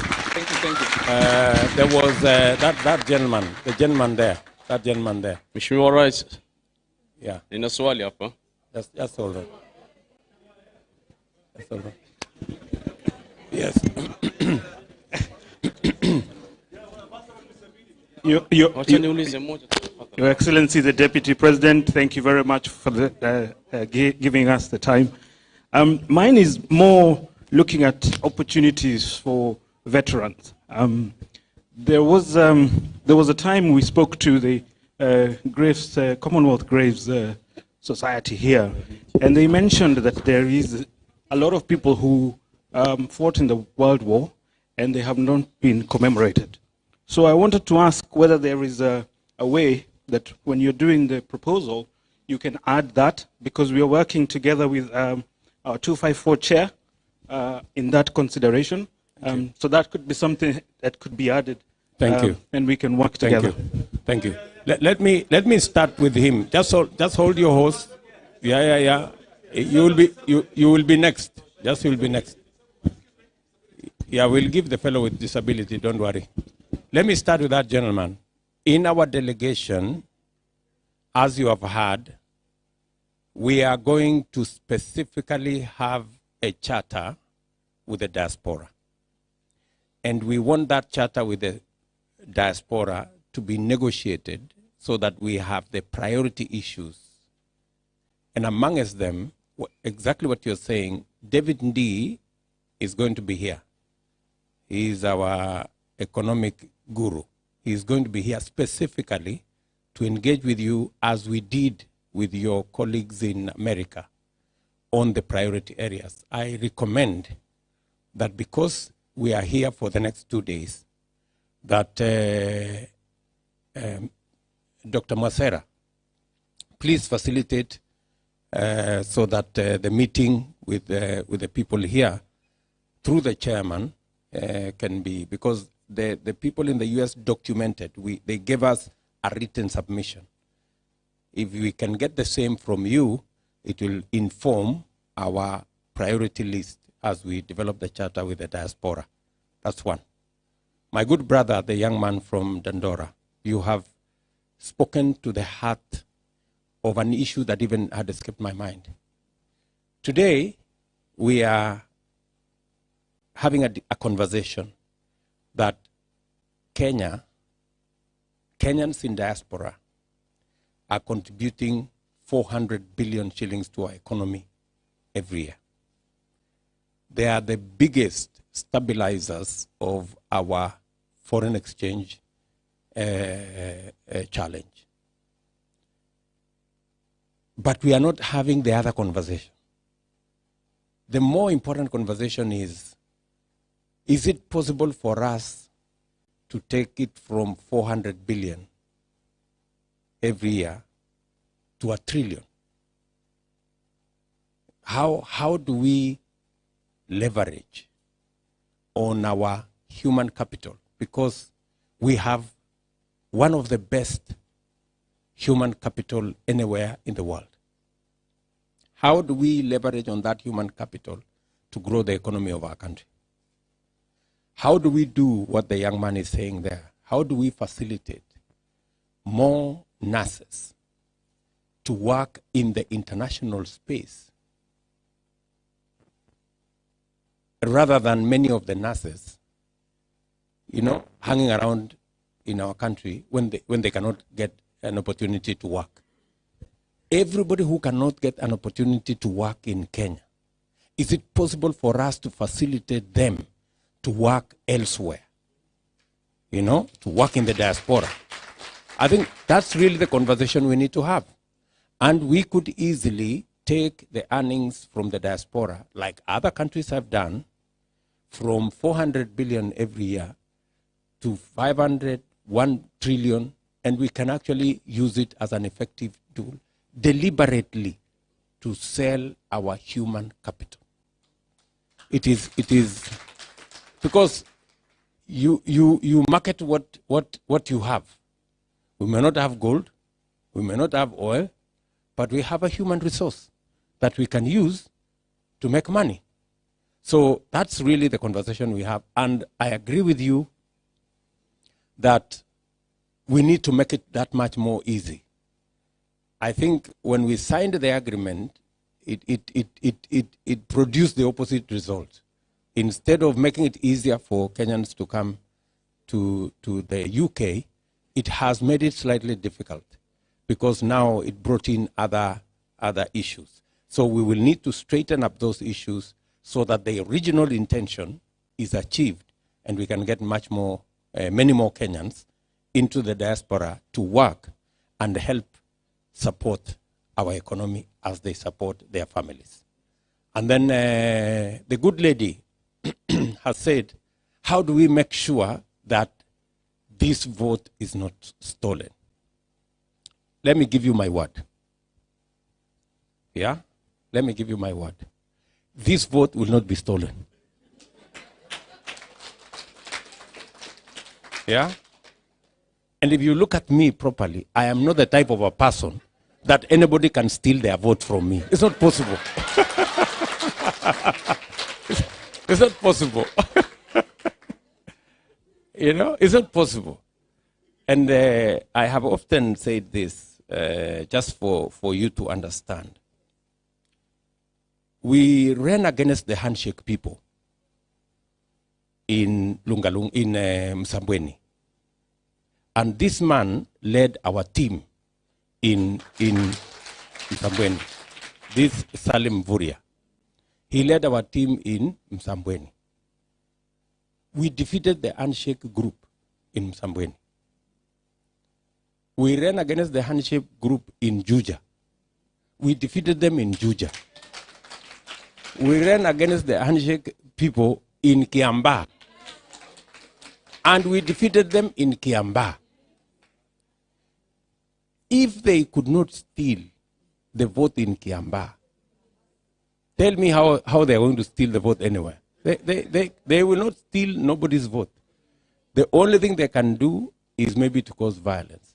But that, too, we will not allow them. That is why we have put a lot of pressure. And that's why you see them complaining in Nairobi. Yeah? That they are complaining that we have told the international community that there must be free, fair, and peaceful elections. You know? If they are not, if they have no plan of doing monkey games or causing a situation that will not be peaceful, then why are they complaining? They should be saying, the same way we are saying that we are committing ourselves, number one, to run a peaceful campaign, and number two, to accept the results of the election. Why is it possible, or why is it not possible for the candidate on the other side to make a simple commitment that they will accept the outcome of the election, whether it goes either way? And you see, it becomes much more pronounced if you are dealing with a notorious candidate who has never accepted the outcome of any election.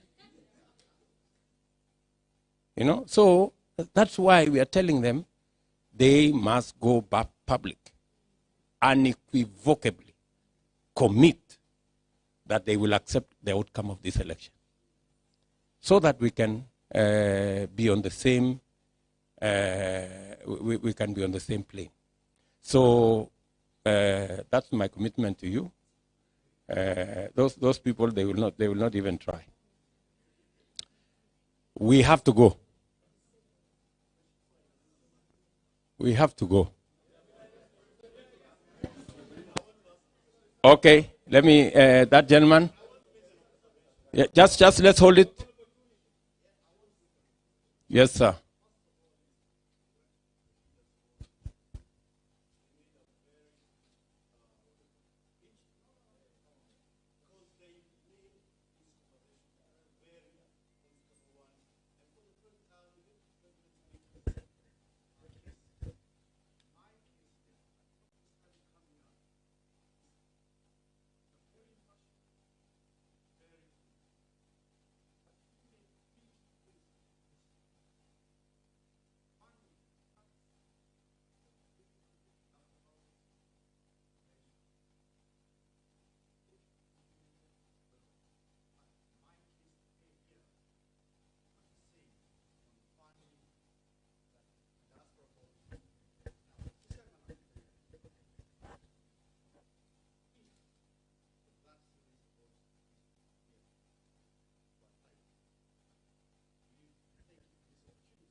I agree with you that it's a good idea.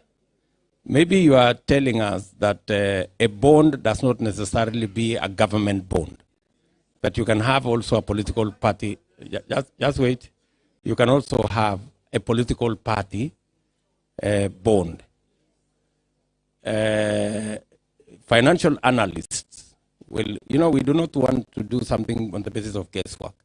Financial analysts will have to tell us whether a political party has the capacity, to underwrite a bond, So we'll have to work it out, but you will have to accept that Rome was not built in one day. It is a process, and we have had you. Sawa? The lady behind there. We have one lady behind there. A disability question, yeah, His Excellency. And then the gentleman with disability. Okay, the gentleman with disability.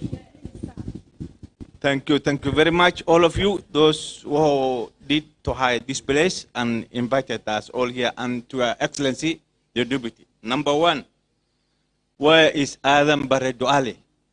Number two, yeah, our representatives are paid very highly throughout the world, yeah? They also got related benefits, yeah? So, from my perspective and where I come from Northeastern Province, if you get this, if you are elected, I would like the benefit that are given, extra benefit that are given to Northeastern or Northern region, or disadvantaged regions, to be regulated with the extra benefit that are paid. Because if you go to the Constitution, from Thursday, all the MPs that are allowed to go back to their constituencies and sort out the problems.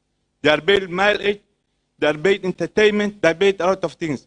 Northeastern people, when they are elected, you never see them, or most of them, until five years are over.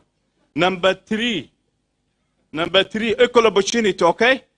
Women and men, those who are elected, we must play equal opportunity. The 47 counties with the new constitution, we are proud of the modern one. They give women 47 opportunities, extra seats. Forget about the other seats on competitive. On our women, we would like to have the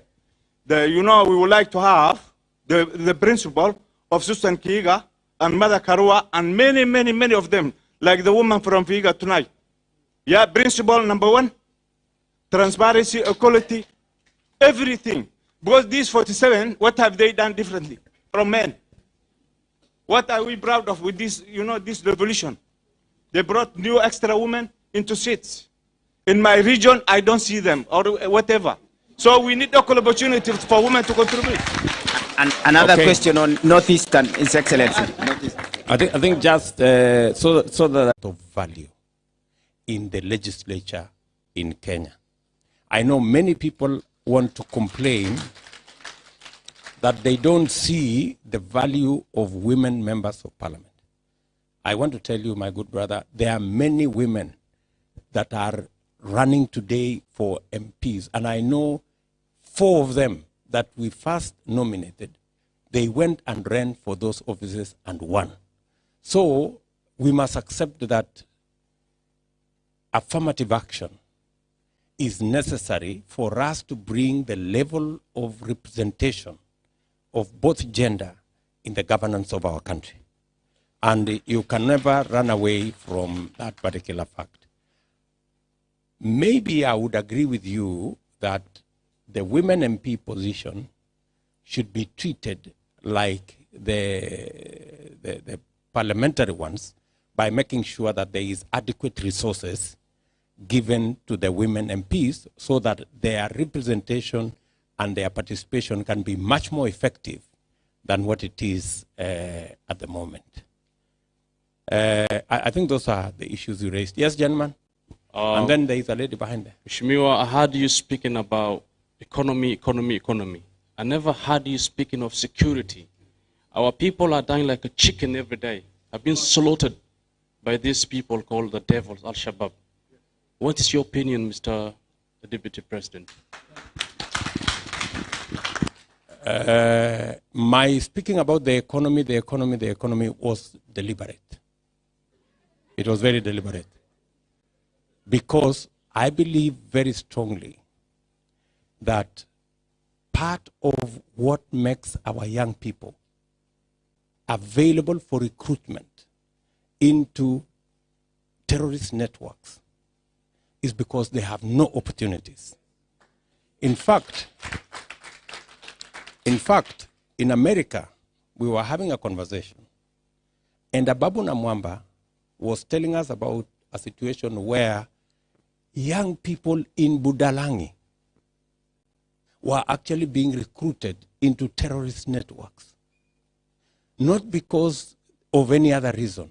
It is because economic opportunity is not available to them. Part of dealing with the economy and making sure that we have jobs, we will dry the wells of where the terrorist network get the young people they recruit. So security in our country will be, we will deal with security significantly. Even if you look at what is going on in the Kerio Valley belt, many of the people participating in cattle rustling, and we had ugly incidences yesterday in Baringo of people being victims. Actually, several people being killed because of cattle rustling. It is informed by people not going to school, and secondly, the lack of economic opportunities for them to participate meaningfully. And therefore, the only economic activity they find is to go and steal the neighbor's cows. So we must sort out the economy. But I hear you. Security is a major issue. And we cannot talk about all the issues. We have a certain list of priorities that we believe if we deal with, it will significantly dent the challenges of the other sectors. But we have a plan specifically on what to do with security.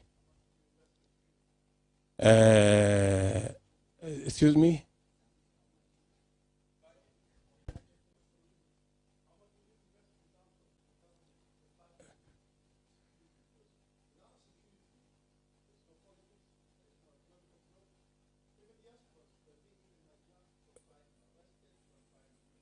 You see, when you are dealing with the whole space of economic development, even just having a proper road goes ahead to make sure that you reduce incidences of insecurity. So you cannot look at security in isolation. You have to look at security as part of the global picture. You must provide opportunity for economic development. You must provide infrastructure. You must provide money for enterprise development. The net effect is that you have a much more restful society and incidences of insecurity go down. But that is a very fair engagement. Security is going to be part of our plan, but as a matter of priority, we believe it can be dovetailed into the whole economic development agenda. Thank you. One last one, the lady there. Okay, maybe we allow everybody to ask their question, and then. Oh, hello, good afternoon, Mr. President. Yes. Right, I just want to say you've come to Europe and America and you found all these brilliant brains. So I don't want you to go back and then it's a chapter closed, okay? I want us to have a structure that begins from now, that involves the diaspora. It can be a voluntary program. Some people can say, I'll have a month to go to Kenya, I can come and be a part of a certain program that we create that involves all these people. Because these people, if you say to them to go to Kenya, most of them can pay their own trips. Yes. But they want to be part of a structure that is honest as they work in this country in an honest way, because they've been giving their views, which most of you see, but I can trust these people more than I can trust anyone in Kenya. Thank you. Because if they say you're not going to take anything by stealing, I know they will stick by that word. So if you say in places that these people are trying to, you know, they can volunteer to protect those votes or to help, thank you. We will do that. Thank you. Thank you, madam. There is another lady behind there. I think just allow everybody to speak. Yes. And good evening, everybody. And I hope everybody here represents their communities, wherever we are in Kenya. I'm representing my community, and I really appreciate your hard work. Thank you, Your Excellency, the President. I believe you are already President. And my question is, and how will your government ensure that women will have an equal chance to make something useful their lives? For example, any system that will be put in a place to celebrate women. For example, did you have any plan for women? Because from Northeastern. Thank you. Yeah. Thank you. There is His another lady Excellency, there. we will collect the questions and we send them to you through the chair so we can allow you to go for your next meeting. No, let's allow the gentleman there who is lifting up his hand. He can say something. Thank you, Your Excellency. My one is just an observation. Last year I was in Kenya. I run a security company, and I was looking for a car, the Probox. The car that I got was about 100 to 150 kilometers. And that's the newest car you can buy in Kenya. Here we have cars which are like 50,000 miles on the clock, and yet we are not allowed to take them to Kenya. So why are we having an age limit when you are importing and exporting cars? Can you, when you go to the State House, can you scrap that as well, please? Okay. There is a lady there who has something to say.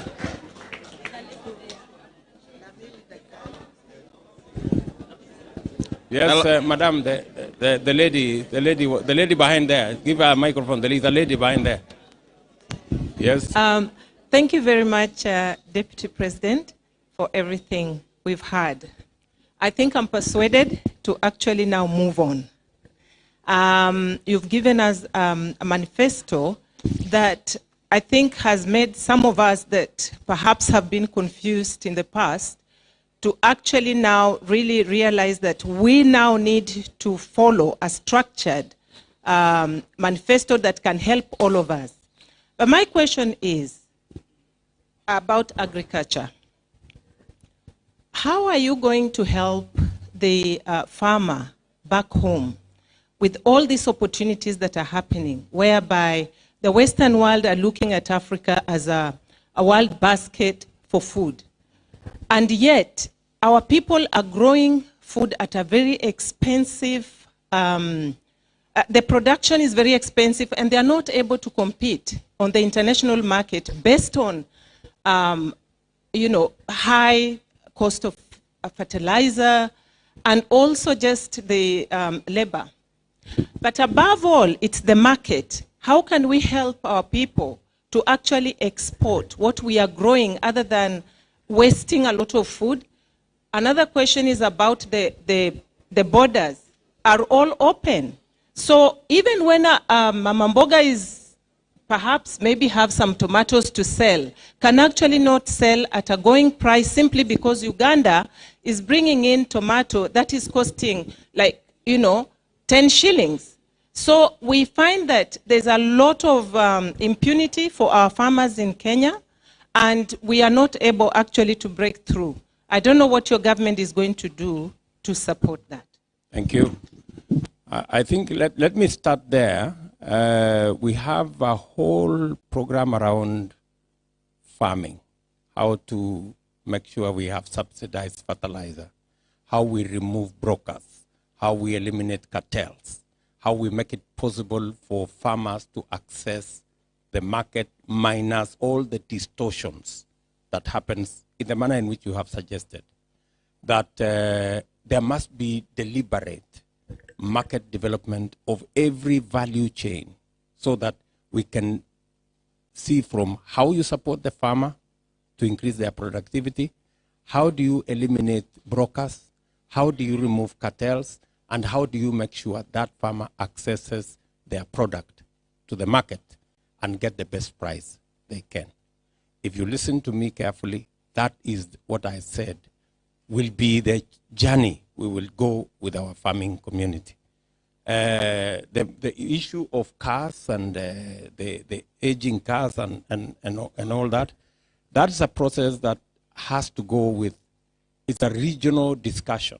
You know, we are members today of the East African community. And it is not a unilateral decision Kenya can make. And even if we can make that decision, there are so many other considerations that have to be put in place. The age of cars is also a big question.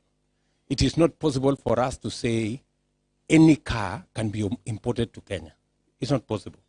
You will end up in Kenya with scrap metal, you know? So there is a discussion, there is a discretion we cannot go beyond. And by the way, the decision to say 8 years, you cannot import to Kenya a car older than 8 years, is not a discussion, it's not a decision that was made just like that. There is a lot of scientific knowledge, scientific information, looking at best practice, looking what other countries are doing, so that you don't end up your country being a junkyard for old cars. You know, when somebody has no use for their car, they send it to Kenya. You know, so it is a delicate decision that we have to make. But I hear you. We can have that conversation going forward. We have a whole comprehensive, madam, we have a whole comprehensive issue about women. Women, we believe, form a very critical mass, not just of voters, but they also must be leaders. We are making it possible for as many women as possible to participate in our elections. In fact, the nomination fees that are being charged in all categories, women pay half what men pay. You know, because we want to make sure there are more women contesting for these elections. So we will continue to make it that much possible for women to participate. And for your information, we have taken the decision that any candidate who engages in violence against women will be disqualified automatically. You know, if anybody wants to fight, go and fight fellow men. If you must fight, yeah? But you cannot fight women. And we have made it categorical, and it is part of our regulations. So we are continuously creating the environment for women to participate in our leadership. And as you have heard me talking to that gentleman there, we will continue to make it a priority for affirmative action to be part of our campaign, so that we can have more women represented in leadership until the day we elect as many women as men. Before we get there, we must continue making it possible for women to participate in leadership. I think I am sorry we have to close it because we are already at 9 o'clock. His Excellency. So thank you very much. Thank you very much. Thank you, everyone. If you remain seated, because there is a small gift that His Excellency is about to receive, and we also remain seated so that he can be the first one to leave the building. Please.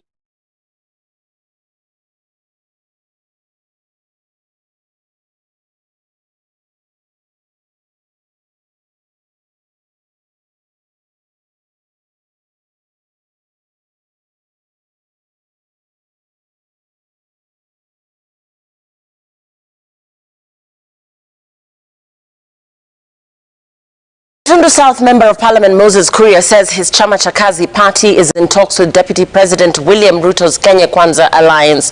Kuria's announcement comes only days after he expressed interest in a working arrangement with the One Kenya alliance.